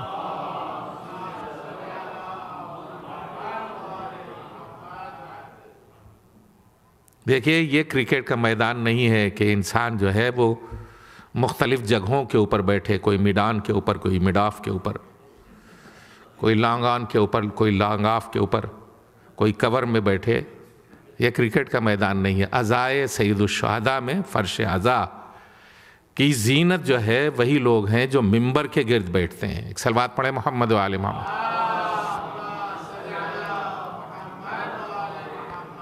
ایک مرتبہ اور بلند آواز سے صلوات پڑھیں. علیکم السلام ورحمۃ اللہ وبرکاتہ. اب میں آپ کو ثابت کرتا ہوں کہ پروردگار عالم جب تک کسی کو آزما نہیں لیتا صاحب منصب نہیں بناتا. جب تک کسی کو آزما نہیں لیتا صاحب منصب نہیں بناتا. ہم اور آپ جناب عصمت کبریٰ فاطمہ زہرا سلام اللہ علیہا کی شخصیت سے خوب آگاہ ہیں. آپ کی شخصیت ایسی ہے کہ 11ویں امام فرماتے ہیں کہ نحن حجت اللہ علیکم، ہم سارے امام تمہارے اوپر اللہ کی حجت ہیں. ہم سے کہا گیا ہم سارے امام امتیوں کے اوپر خدا کی حجت ہیں. وَفَاطِمَةُ حُجَّةٌ عَلَيْنَا، اور فاطمہ ہم پر اللہ کی حجت ہے. فاطمہ ہم پر اللہ کی حجت ہے. یعنی فاطمہ زہرا تنہا ایسی وہ ذات ہیں کہ جو صنف نساء میں ہیں اور اللہ کی حجت ہے. اور وہ بھی اللہ کی حجت عام انسانوں کے لیے نہیں ہے بلکہ اماموں کے اوپر اللہ کی حجت ہے. اس لیے آپ کا لقب ہے عصمت کبریٰ. آپ کے زیارت نامے میں یہ کہا جاتا ہے یا ممتحنۃ امتحنک اللہ الذی خلقک فوجدک لممتحنک صابرہ. یا ممتحنۃ امتحنک اللہ الذی خلقک فوجدک لممتحنک صابرہ. جس نے اے بی بی اے ممتحنہ، ممتحنہ کے معنی کیا ہے؟ امتحان لی ہوئی، جس کا امتحان لیا گیا ہو، جس کو آزمایا گیا ہو. اس کا مطلب یہ ہے کہ اگر خدا کی طرف سے کوئی حجت الہی بنایا جاتا ہے تو پہلے اسے آزمایا جاتا ہے، پہلے اس کا امتحان لیا جاتا ہے. میں نے کسی امام کا ذکر نہیں کیا، امام ام ائمہ کا ذکر کیا ہے. فوجدک لممتحنک صابرہ. خداوند عالم نے یا ممتحنۃ امتحنک اللہ الذی خلقک قبل ان یخلقک، اس سے پہلے کہ آپ کو دنیا میں لائے آپ کو آزمایا پروردگار عالم نے. اور جب آزمایا تو آپ کو صابرہ پایا. یہ صبر یہ انسان کی اعلیٰ ترین منزل کا نمونہ ہے. جو صابر ہوتا ہے وہی منصبدار الہی ہوتا ہے. جو صابر ہوتا ہے وہی منصبدار الہی ہوتا ہے. تو خلقت سے پہلے قبل ان یخلقک فوجدک لممتحنک صابرہ، خلقت آپ کی خلقت سے پہلے آپ کو آزمایا پروردگار عالم نے. جب آزما لیا تو آپ کو منصبدار الہی بنایا. جناب موسیٰ، آپ جانتے ہیں تاریخ میں آپ نے پڑھا ہے یا مجلسوں میں سنا ہے کہ جناب موسیٰ اور اس کے علاوہ جتنے بھی اولو العزم پیغمبر ہیں وہ سب سے پہلے اپنی زندگی میں بھیڑیں چراتے تھے، جانوروں کی پرورش کرتے تھے. بھیڑوں کا اور جانوروں کا چرانا اور ان کی نگہداشت کرنا جو ہے وہ کوئی معمولی کام نہیں ہے. خاص طور سے بھیڑیں بھاگ جایا کرتی ہیں، ان کو کنٹرول کرنا کوئی ادھر بھاگ رہی ہے، کوئی ادھر بھاگ رہی ہے. تو جانوروں کو کنٹرول کرنے میں بہت محنت لگتی ہے. جب اس میں انسان مہارت حاصل کر لیتا ہے تو پروردگار عالم نبوت اور رسالت عطا کرتا ہے. جناب موسیٰ بھیڑیں چرا رہے تھے، ایک بھیڑ جو ہے وہ گلے سے نکل کر کے فرار کر گئی. جناب موسیٰ نے اپنے کسی جو ہمراہ تھا سے کہا کہ یہ گلہ جو ہے، یہ گروہ جو بھیڑوں کا ہے، اسے دیکھو، میں اس بھیڑ کے پیچھے جاتا ہوں اسے پکڑنے کے لیے. وہ آگے آگے، جناب موسیٰ پیچھے پیچھے. 2 فرسخ تک، 2 فرسخ یعنی 4 مائل تک جو ہے وہ آگے آگے اور جناب موسیٰ پیچھے پیچھے، یہاں تک کہ وہ بھیڑ جو ہے وہ تھک گئی، تھک کے بیٹھ گئی. اب جو تھک کے بیٹھی تو جناب موسیٰ نے آ کر کے اسے پکڑا. ہم اور آپ ہوتے تو کیا کرتے؟ ہمارے پاس عصا ہوتا، ڈنڈا ہوتا تو ہم سب سے پہلے کیا کرتے ہیں؟ کم از کم اس کے پاؤں کے اوپر اس طرح مارتے کہ وہ چلنے سے معذور ہو جائے. جناب موسیٰ نے اس کو پکڑا تو اس کے پاؤں سہلانا شروع کیے. تھک گئی ہوگی، تم تھک گئی ہوگی. اس کے پاؤں سہلانا شروع کیے اور ظاہر ہے چلنے کے لائق نہیں رہ گئی، لہذا کندھے کے اوپر اٹھا کر کے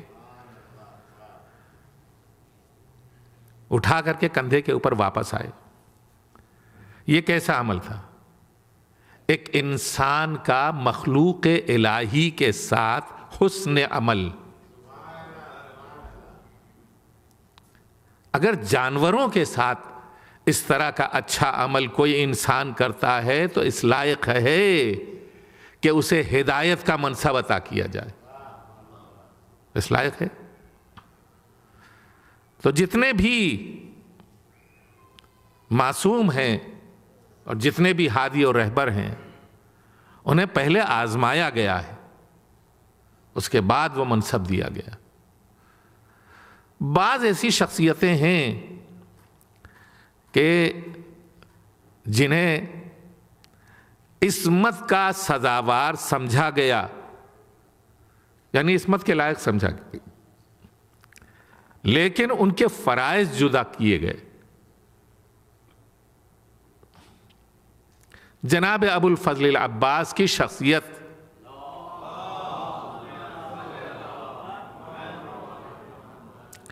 عصمت سے اتنی قریب ہے کہ امام حسین علیہ السلام کربلا میں فرماتے ہیں بے ابی انت یا اخی، اے میرے بھائی، میرے باپ تم پر فدا ہوں. یہ کون کہہ رہا ہے؟ امام حسین علیہ السلام. کسے کہہ رہے ہیں؟ جناب ابو الفضل العباس کو. کس کا فدیہ دے رہے ہیں؟ مولا علی کا. میرے باپ تم پر فدا ہو جائے. ارے یہ بات سمجھ میں، اور یہ بھی احترام عظیم ہے. یہ نہیں کہا کہ میرے ماں باپ تم پر فدا ہو جائے، اس لیے کہ مرتبہ عصمت کبریٰ جدا ہے. ایک صلوات پڑھیں محمد و آل محمد.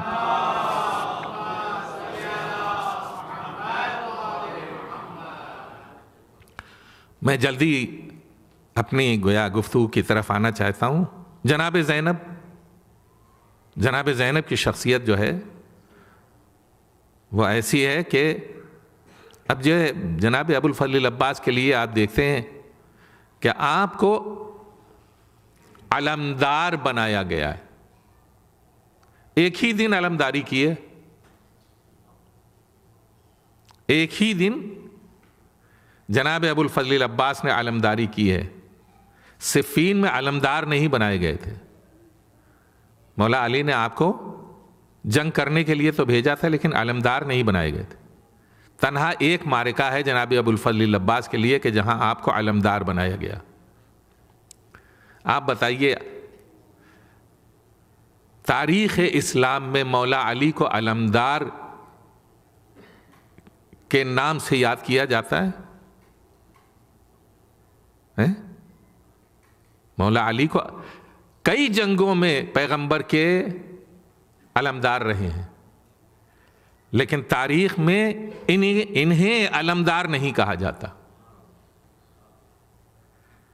تاریخ میں تنہا ایک دن کے علمدار کو صبح قیامت تک کے لیے، بلکہ محشر میں بھی جسے علمدار کہا گیا ہے وہ جناب ابو الفضل العباس۔ صلوات پڑھیں محمد و آل محمد۔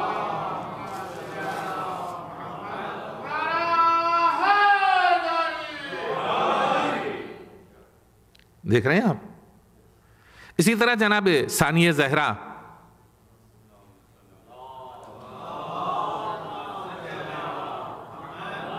جناب زینب کبریٰ سلام اللہ علیہا،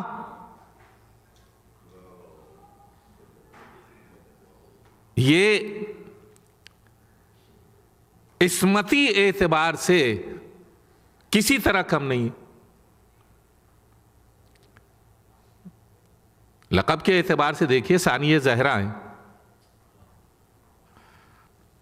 لیکن انہیں عصمت نہیں دی جاتی۔ خداوند عالم کی طرف سے انہیں عصمت کے سارے نقوش پائے جاتے ہیں، لیکن وہ عصمت نہیں دی گئی کہ جو منصبدار بنائے۔ سمجھ رہے ہیں آپ؟ جناب فاطمہ زہرا کو یہ منصب دیا گیا، اور جب یہ منصب دیا گیا تو میں ابھی مصائب نہیں پڑھ رہا ہوں، لیکن اشارہ کر رہا ہوں، اشارہ کر کے گزرنا چاہتا ہوں۔ جب مولا علی کے گلے میں رسمان ظلم باندھی گئی تو بی بی نے یہ کہا کہ ابو الحسن کو چھوڑ دو، ورنہ میں ابھی اپنے بال کھول دوں گی، ورنہ میں ابھی اپنے بال کھول دوں گی۔ مولا کائنات نے جناب سلمان فارسی کو اپنے قریب اشارے سے بلوایا، اور بلوانے کے بعد کہا جاؤ شہزادی سے یہ کہہ دو خدا کے لیے بال نہ کھولیں گے ورنہ قیامت آ جائے گی۔ بال نہ کھولیں گی وگرنہ قیامت آ جائے گی۔ تاریخ میں یہ لکھا ہے نا کہ ابھی بی بی نے یہ کہا تھا کہ مسجد نبوی کی دیواریں بلند ہونے لگیں۔ یہ عصمت کبریٰ ہے۔ جناب زینب کو عصمت کس لیے نہیں دی گئی؟ پہنچ گئے وہاں تک جہاں تک میں لے جانا چاہتا ہوں۔ یہ عصمت کس لیے نہیں دی گئی جناب زینب کو؟ اس لیے کہ جناب زینب کو اسیری کی مصیبت برداشت کرنی تھی، بے ردائی کی مصیبت برداشت کرنا تھی، لہذا عصمت نہیں دی گئی، نصرت دی گئی، نصرت کا منصب دیا گیا۔ میں چونکہ بات نکل آئی کہ منصبدار کیسا ہوتا ہے اور اس کے لیے ضروری ہوتا ہے کہ وہ معصوم ہو، لہذا یہاں تک بات آ گئی۔ ایک مرتبہ صلوات پڑھیں محمد و آل محمد۔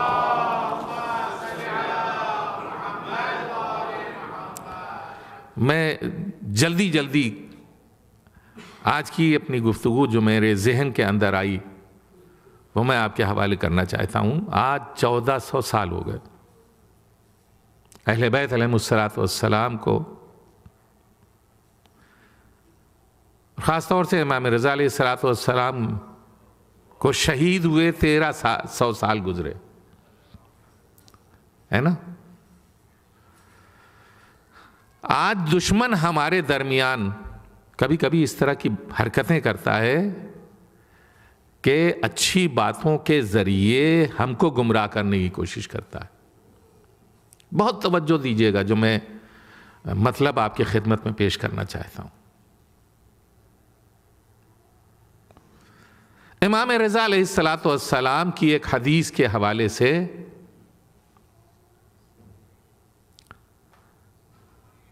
ہمارے درمیان کچھ مطلب پرست لوگوں نے جو شیعوں کے درمیان تفرقہ ڈالنا چاہتے ہیں اور شیعوں کو ایک دوسرے کا دشمن بنانا چاہتے ہیں، انہوں نے یہ کام کیا کہ مولا علی کی حدیث کو ثبوت کے طور کے اوپر پیش کیا کہ شہادت ثالثہ ضرور پڑھنا چاہیے۔ کیوں؟ اس لیے کہ مولا امام رضا علیہ السلام نے اپنے ایک تشہد میں شہادت ثالثہ کا بھی ذکر کیا ہے۔ ہے نا سامنے کی بات؟ یہی اختلاف کی وجہ ہے نا. امام رضا علیہ الصلوۃ والسلام کے پہلے امام موسیٰ کاظم علیہ الصلوۃ والسلام نے شہادت ثالثہ پڑھی ہے. چھٹے امام نے، پانچویں امام نے، چھٹے امام نے جو مکتب جعفری ہمیں عطا کیا ہے، جو مسلک جعفری ہمیں عطا کیا ہے، اس میں نماز بتائی ہے کہ نہیں؟ بتائی ہے. یہ نماز چھٹے امام نے ناقص بتائی تھی یا کامل بتائی تھی؟ توجہ ہے آپ کی؟ ناقص بتائی تھی نماز یا کامل بتائی تھی؟ اچھا چھٹے امام کو جانے دیئے، اس سے اوپر چلے جائیے. غدیر کے میدان میں ہمارا دین کامل تھا یا ناقص تھا؟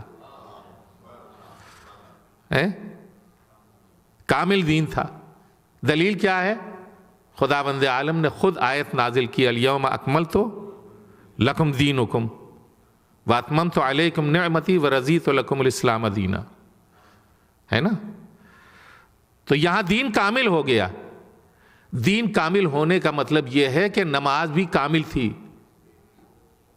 جو رسول خدا پڑھ رہے تھے، جو امیر المومنین پڑھ رہے تھے، جو امام حسن پڑھ رہے تھے، جو امام حسین علیہ السلام پڑھ رہے تھے، یہ نماز کامل تھی. تو کامل تھی تو آٹھویں امام نے یہ جو ولایت کا تذکرہ کیا ہے تشہد میں، یہ نقص کو کمال تک پہنچایا ہے.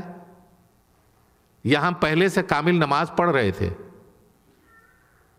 پھر آٹھویں امام نے اس میں جو ہے ولایت کا ذکر، تشہد میں امیر المومنین کی ولایت کا ذکر کیوں کیا؟ ہم سے یہ کہا جاتا ہے کہ میاں تمہارا کان کوا لے کے اڑ گیا، تو ہم کوے کے پیچھے دوڑنا شروع کر دیتے ہیں. سب سے پہلے ہمیں اپنے کان کو ہاتھ لگا کے دیکھنا چاہیے واقعی کان اپنی جگہ موجود ہے کہ نہیں ہے؟ کان اپنی جگہ کے اوپر دیکھنے کے بجائے کسی نے جب کہہ دیا کہ کوا تمہارا کان لے کر کے چلا گیا تو کوے کے پیچھے دوڑ رہا. خلفشار، اور اتنا خلفشار کہ کئی اماموں کو اسی بنیاد کے اوپر مسجد کی امامت سے نکال دیا گیا. آپ اس لائق نہیں ہیں کہ نماز پڑھائیں. اور اگر کوئی ولایت ثالثہ کا ذکر نہیں کرے گا تو اس کی نماز باطل ہے، ناقص ہے اس کی نماز. تو امام رضا علیہ الصلوۃ والسلام کے پہلے جتنی نمازیں شیعہ پڑھ رہے تھے اور جتنی اہل بیت علیہ الصلوۃ والسلام پڑھ رہے تھے وہ سب ناقص تھیں؟ ناقص تھیں یا کامل تھیں؟ کامل نمازیں تھیں. پھر کیا وجہ ہوئی کہ امام رضا علیہ الصلوۃ والسلام نے اپنے عہد میں، اپنے زمانے میں ولایت ثالثہ کا ذکر کیا؟ ہم اسی کے اوپر اپنی گفتگو تمام کرنا چاہتے ہیں تاکہ شبہ آپ لوگوں کے ذہنوں سے نکل جائے. آپ جانتے ہیں کہ بنی امیہ میں جو بنی امیہ کا سب سے بڑا بادشاہ تھا اس کا نام کیا تھا؟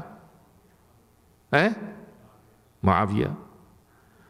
اس نے جو پہلا کام کیا حکومت امام حسن علیہ الصلوۃ والسلام سے لینے کے بعد، جو پہلا کام کیا، کیا کیا؟ عالم اسلام میں 84,000 ممبروں سے امیر المؤمنین علی ابن ابی طالب علیہ الصلوۃ والسلام کو گالیاں دی جانے لگی. اس نے حکم جاری کیا کہ وصی رسول امیر المؤمنین علیہ الصلوۃ والسلام کے اوپر سب و شتم کیا جائے. بنی امیہ کا یہ پورا سلسلہ چلتا رہا یہاں تک کہ عمر ابن عبد العزیز کا زمانہ آیا، یعنی سن 100 ہجری تک، 40 ہجری سے 100 ہجری تک کتنا عرصہ ہوا؟ 60 سال. ہمارے ہاں کوئی نئی چیز ایجاد کی جاتی ہے نا، 1 سال 2 سال اگر چل گئی تو پھر وہ ایک مدت تک چلتی رہتی ہے. بہت گہرائی سے ایک بات میں آپ کی خدمت میں عرض کرنا چاہتا ہوں.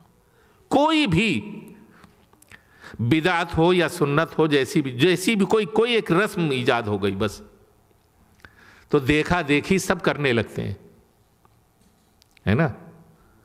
معاویہ عمرو عاص نے معاویہ کو یہ بتانے کے لیے کہ تمہارے ماتحت جتنی پبلک ہے وہ کتنی بے وقوف ہے، اس کی بے وقوفی کو ظاہر کرنے کے لیے کہا دیکھو ابھی میں بتاتا ہوں کتنی بے وقوف ہیں تمہارے فالوور. اس نے اعلان کرایا معاویہ ابن ابی سفیان کی طرف سے کہ کل سے کدو ذبح کر کے کھانا ہے. کدو جیسی سبزی جو ہوتی ہے، کل سے کدو ذبح کر کے کھانا ہے، بغیر ذبح کیا ہوا کدو حرام ہے. اب یہ پوچھنے کی بات عقل کی بات تو ہے نہیں، حکم بادشاہ ہے. تو یہ جو فالوور تھے انہوں نے کئی کام کیے اس طرح کے. ایک مرتبہ آزمایا گیا کہ چہارشنبے کو جمعے کی نماز ہوگی، سب چلے آئے جمعے کی نماز چہارشنبے کو پڑھنے کے لیے، بدھ کو. ایک مرتبہ یہ اعلان کیا کہ کدو جو ہے وہ ذبح کر کے کھاؤ. یہ رسم شام سے ہوتی ہوئی کوفے تک پہنچ گئی جہاں امیر المومنین کی حکومت ہے. سمجھ رہے ہیں آپ؟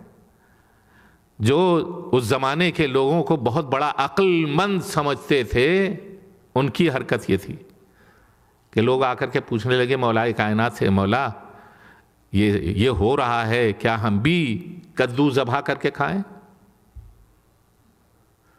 ہم بھی کدو ذبح کر کے کھائیں؟ کہا شیطان اگر تم کو ورغلا رہا ہے تو کم از کم عقل سے کام لو.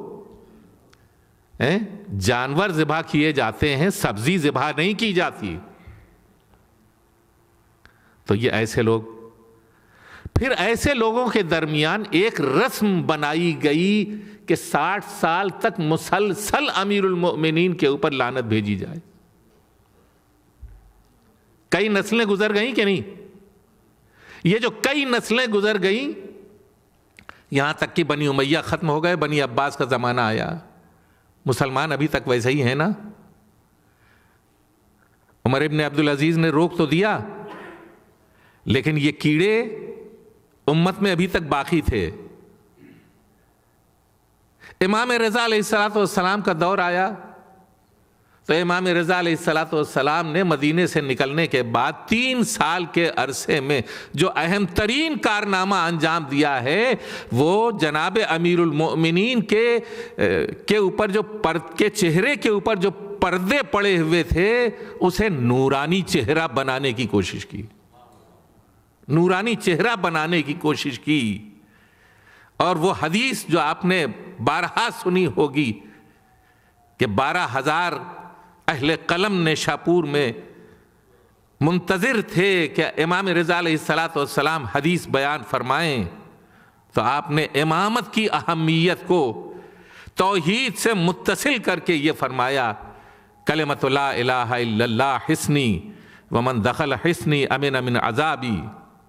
اور یہ کہہ کر کے ناقہ جب آگے بڑھا تو محمل سے پھر سر نکال کر کے یہ کہا ولیکن بشرطہا وانا من شروطہا. لیکن اس کے لیے ایک شرط ہے، توحید کامل نہیں ہو سکتی جب تک کہ ولایت اہل بیت تسلیم نہ کی جائے.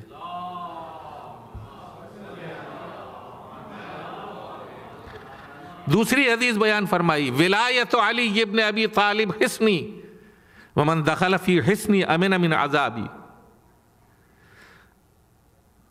امیر المومنین کی ولایت جو ہے ہمارا قلعہ ہے، خداوند عالم فرماتا ہے.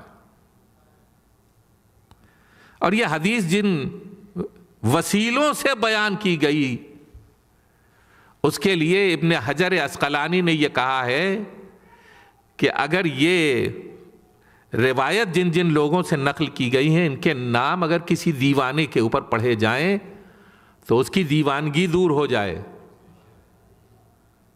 اس کی دیوانگی دور ہو جائے. اس کو یہ نہیں سمجھ میں آیا کہ ہمارے ہی ایک بزرگ نے خود پیغمبر اکرم کو دیوانہ کہہ دیا تھا. نہیں توجہ کیا آپ نے؟ جب کاغذ اور قلم منگوایا گیا تو انہوں نے یہ کہا ان الرجل لیہجر، یہ دیوانے ہو گئے ہیں. اور ابن حجر یہ کہتے ہیں کہ اگر ان کا نام کسی پاگل کے اوپر پڑھ دیا جائے تو وہ ہوش میں آ جائے. نتیجہ یہ ہے کہ امامت کے موضوع کے اوپر، ولایت کے موضوع کے اوپر امام رضا علیہ الصلاۃ والسلام نے اپنے زمانے میں سب سے زیادہ کام کیا تاکہ چہرے نورانی امیر المؤمنین دنیا والوں کے سامنے اور امت اسلامی کے سامنے درخشاں ہو جائے. صلوات پڑھیے.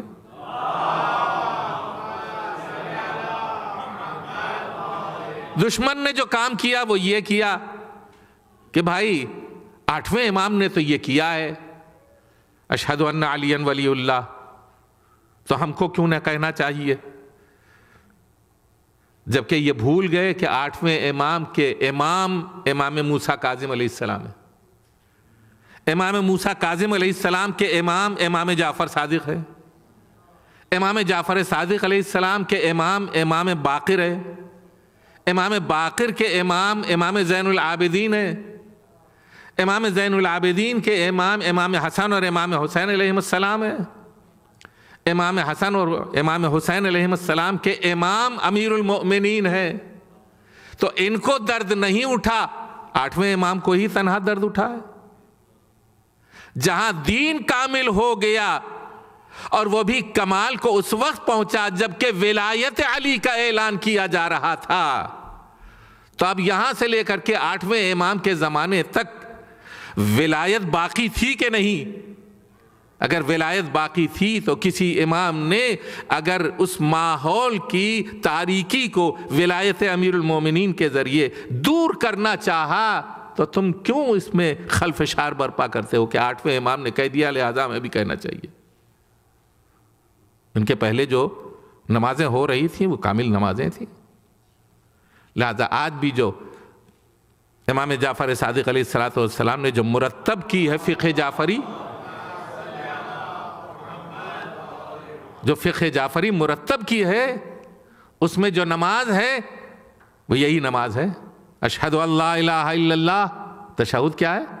اشہد ان لا الہ الا اللہ وحدہ لا شریک لہ واشہد ان محمدا عبدہ ورسولہ اللہم صل علی محمد وآل محمد. یہی ہے نا. ان بے عقلوں کو یہ نہیں معلوم کہ جسے صلوات ہم کہتے ہیں وہی ولایت اہل بیت علیہم السلام ہے. صلوات پڑھیں محمد وآل محمد. بلند آواز سے صلوات پڑھیں محمد وآل محمد.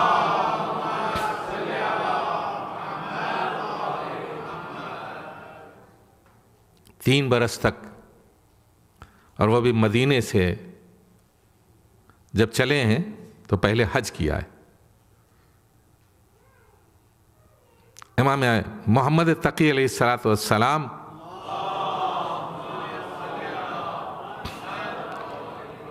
اس وقت 6-7 برس کے تھے یا 8 برس کے، اور وہ اپنے بابا کے حج کو دیکھنے کے بعد زار و قطار رو رہے تھے. آپ کے خادم نے پوچھا کہ مولا آپ کیوں رو رہے ہیں؟ رکن حتیم میں بیٹھ کر کے رو رہے تھے.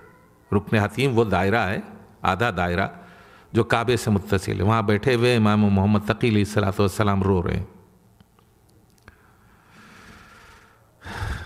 پوچھا گیا آپ کیوں رو رہے ہیں؟ آپ نے فرمایا میں بابا کا حج دیکھ رہا ہوں، وہ اس انداز میں حج کر رہے ہیں کہ پھر انہیں خراسان سے واپس آنا نصیب نہیں ہوگا. خراسان سے یہ واپس نہیں آئیں گے. یہ میرے بابا کا آخری حج ہے. امام رضا علیہ السلام خراسان پہنچ گئے، اور یہ اعجاز نمائی امام رضا علیہ السلام کی ہے کہ اس 3 سال میں آپ نے وہ تبلیغ کی ہے کہ ایران سے اوپر کی جو ریاستیں ہیں، مسلمان ریاستیں ہیں، ان میں چین کا جو صوبہ ہے جو ان ریاستوں سے ملتا ہے اور جو پاکستان سے ملتا ہے، چین کے حصے میں، انڈونیشیا کے حصے میں آج جو اسلام پایا جاتا ہے، ملیشیا، انڈونیشیا، تھائی لینڈ اور دوسری جگہوں کے اوپر، یہ 3 برس کی تبلیغ کا سرچشمہ ہے۔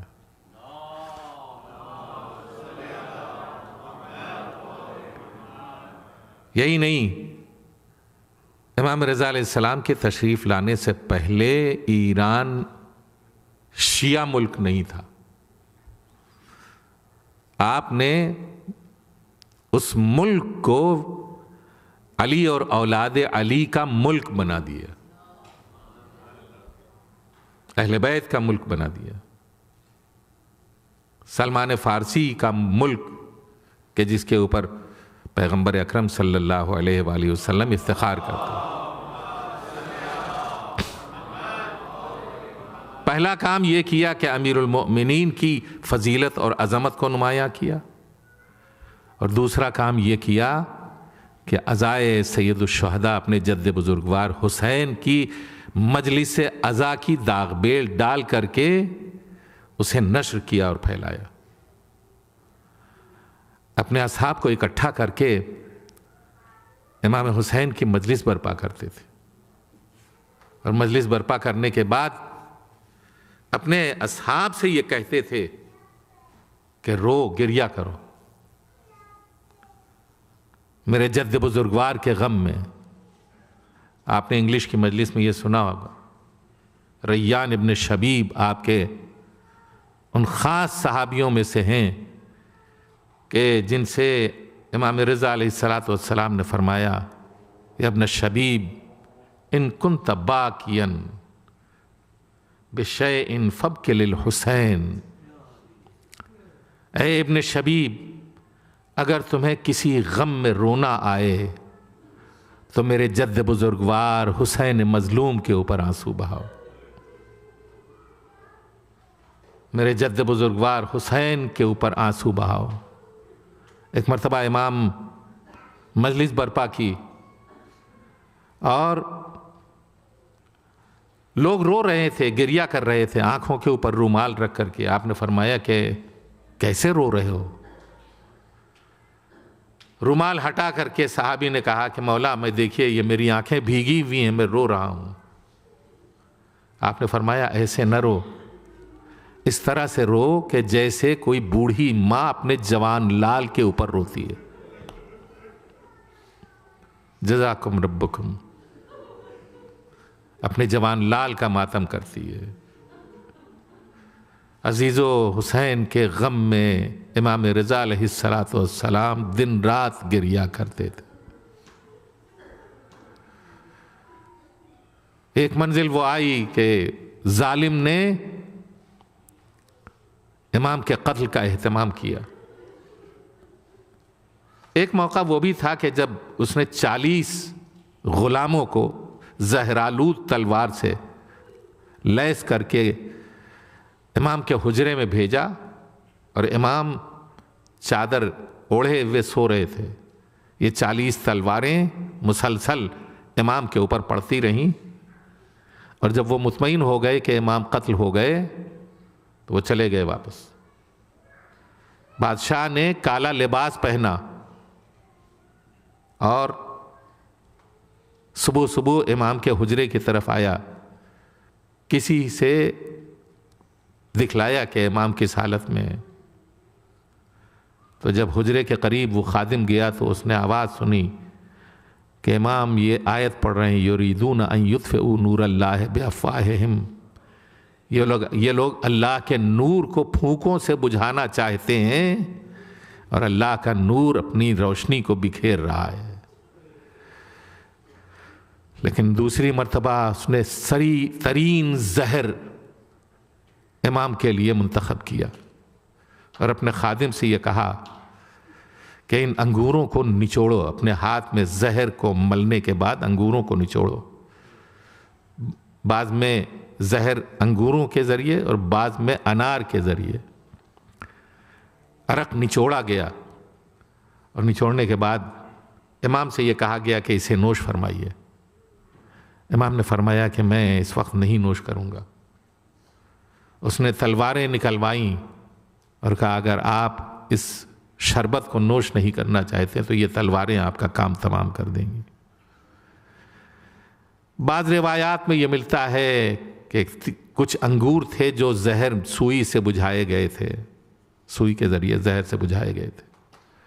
امام نے 3 دانے لیے اور ایک مرتبہ کھڑے ہو گئے۔ پہلے ہی کہہ دیا تھا ابو سلط، جب میں اپنے سر کے اوپر اپنی رضا ڈال کر کے مامون کے دربار سے نکلوں تو سمجھ لینا میری اجل کا وقت قریب ہے، میری موت کا وقت قریب ہے۔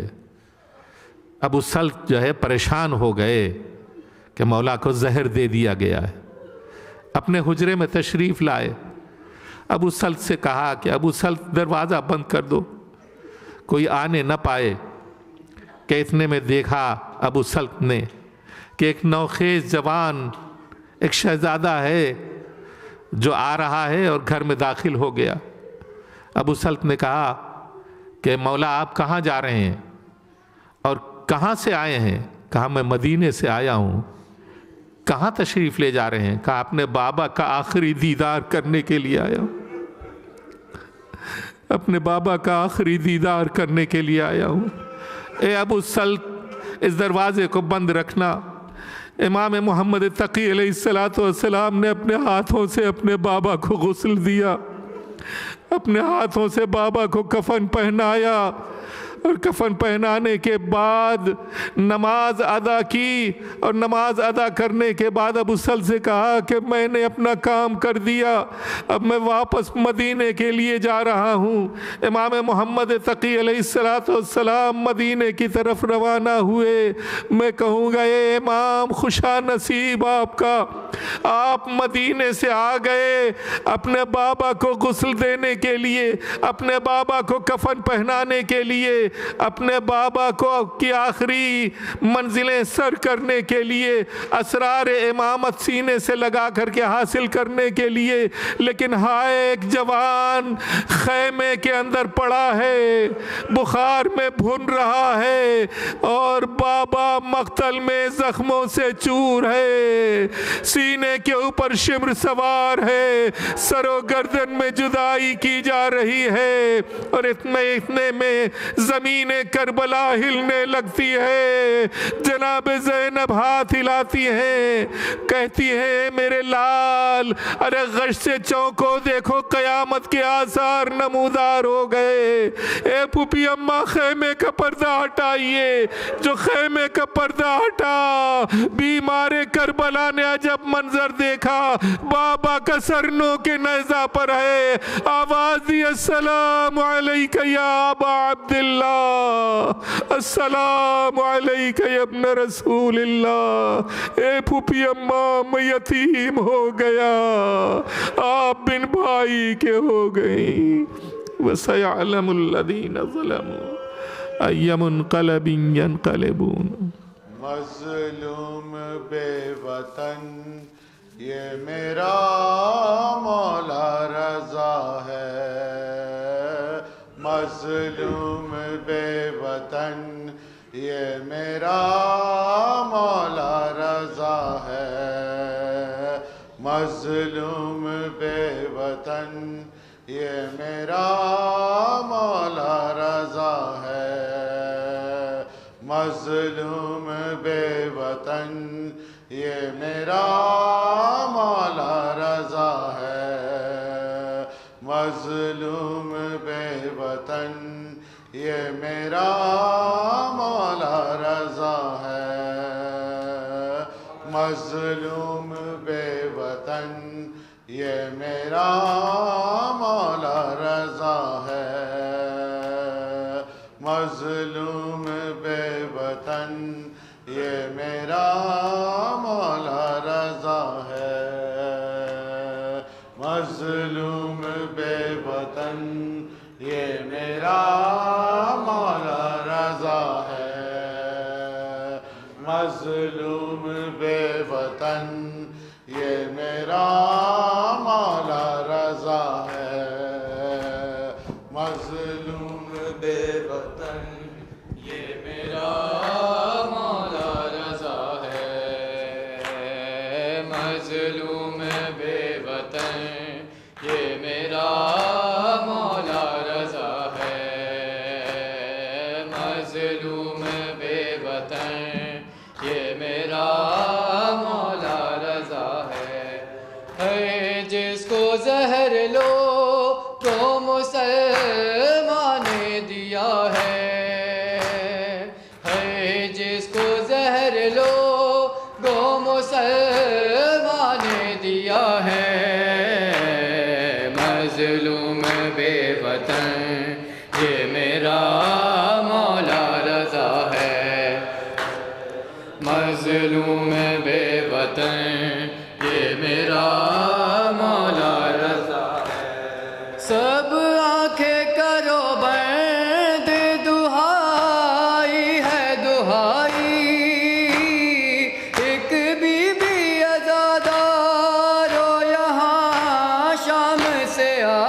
بیٹی ہے جنازے سے نہیں سر پیردہ ہے مظلوم بے وطن یہ میرا مولا رضا ہے مظلوم بے وطن یہ میرا مولا رضا ہے مظلوم بے وطن یہ میرا مولا رضا ہے آئے ہیں جنازے پہ نبی شاہ امم بھی کلثوم رقیہ بھی ہے معصومہ کم بھی وہ بی بی ہے کربل میں جلی جس کی ابا ہے مظلوم بے وطن یہ میرا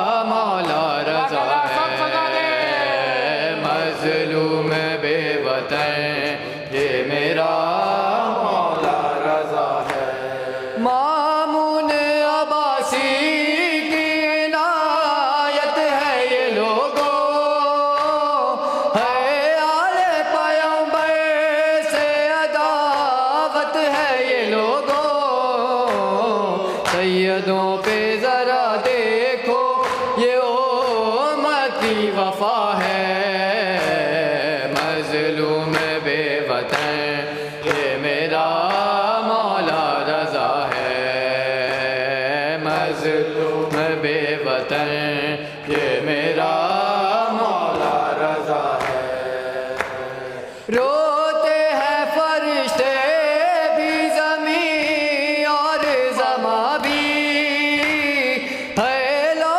قلم عیش بری کون و مکان بھی خیر النساء کے لال کے ماتم کی صدا ہے مظلوم بے وطن یہ میرا مولا رضا ہے مظلوم بے وطن یہ میرا مولا رضا ہے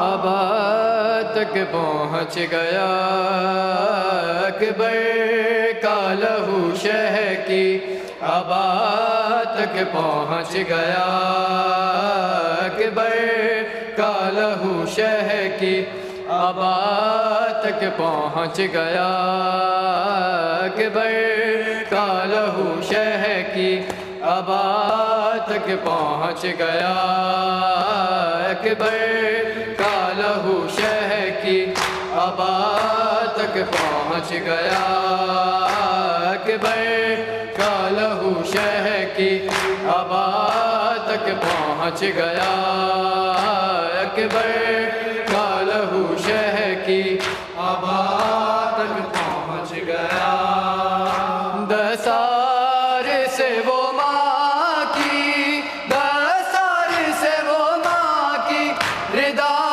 تک پہنچ گیا اکبر کا لہو شہ کی ابا تک پہنچ گیا اکبر کا لہو شہ کی ابا تک پہنچ گیا اکبر کا لہو شہ کی ابا تک پہنچ گیا ایسے گری ہے خیمے میں اکبر کی لاش پر ایسے گری ہے خیمے میں اکبر کی لاش پر زینب کا خون خاکے زینب کا خون خاکے شفا تک پہنچ گیا اکبر کا لہو شہ کی ابا تک پہنچ گیا اکبر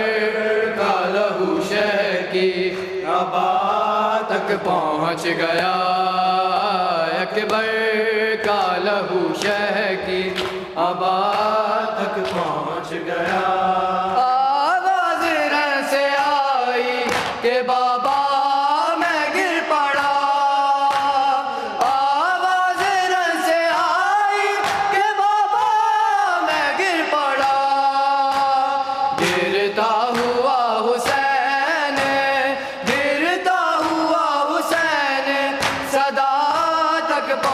گیا اکبر کا لہو شہ کی آباد تک پہنچ گیا اکبر کا لہو شہ کی آباد تک پہنچ گیا اکبر کا لہو شہ کی آباد تک پہنچ گیا جس ہاتھ نے گرایا تھا ہم شاد مصطفیٰ جس ہاتھ نے گرایا تھا ہم شاد مصطفیٰ نیز لیے وہ ہاتھ نیز لیے وہ ہاتھ ردا تک پہنچ گیا اکبر کا لہو شہ کی آباد تک پہنچ گیا اکبر کا لہو شہ کی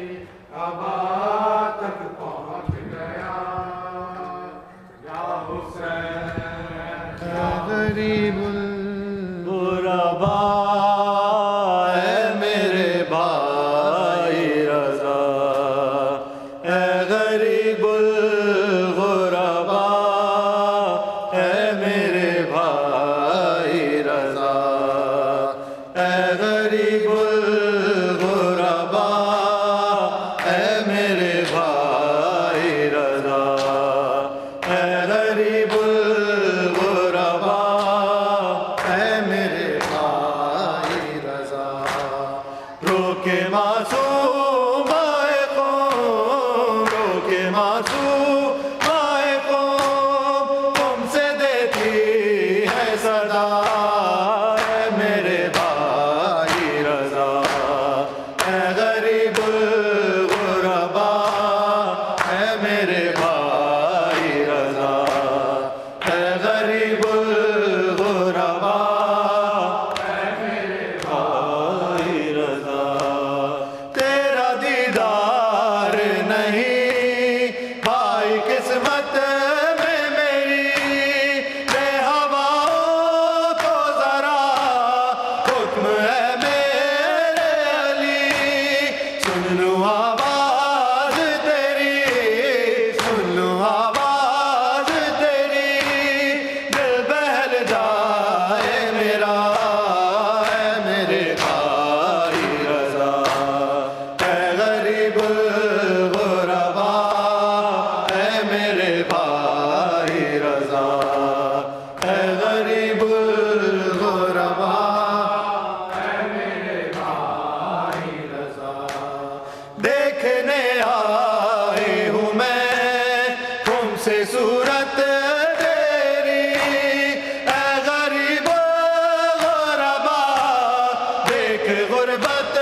میری کوئی بتلاتا نہیں کوئی بتلاتا نہیں مجھ کو مشہد کا پتہ اے میرے بھائی رضا اے غریب الغرباء اے میرے بھائی رضا اے غریب الغرباء اے میرے بھائی رضا جب سے پہنچی ہوں میں قوم دل ہے قابو میں کہاں غمزدہ نظر شہر کے پیر و جوان دیکھ کر کالے علام دیکھ کر کالے علام دل دہلتا ہے میرا اے میرے بھائی رضا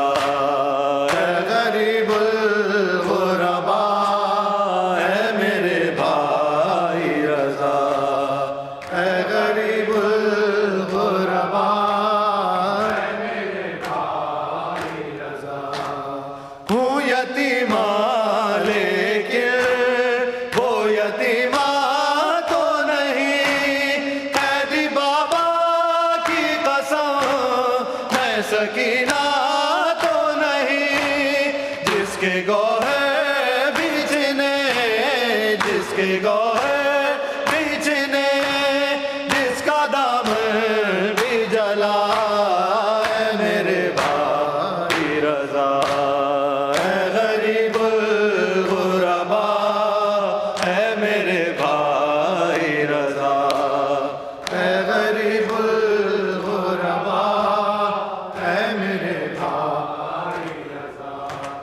کس جگہ کانٹے چبھے کس جگہ تک کے گری پوچھو چھالوں سے ذرا کیسے میلوں میں چلی زخم پیروں کے تمہیں زخم پیروں کے تمہیں غم سنائیں گے میرا اے میرے بھائی رضا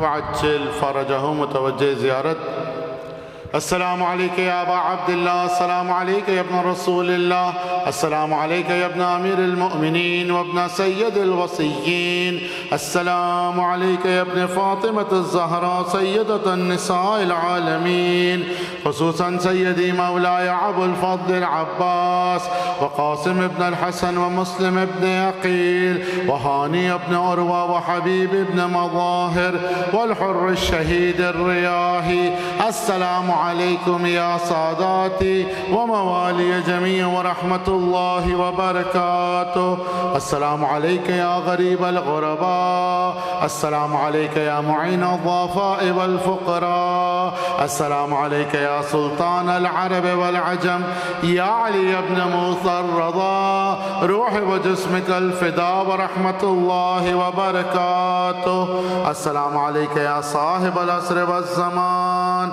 السلام عليك يا خليفة الرحمن السلام عليك يا إمام الإنس والجان عجل الله تعالى فرجك وسهل الله مخرجك وظهورك ورحمة الله وبركاته بواظب الصلوات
آپ کیا کریں میں سیکھتا ہوں آپ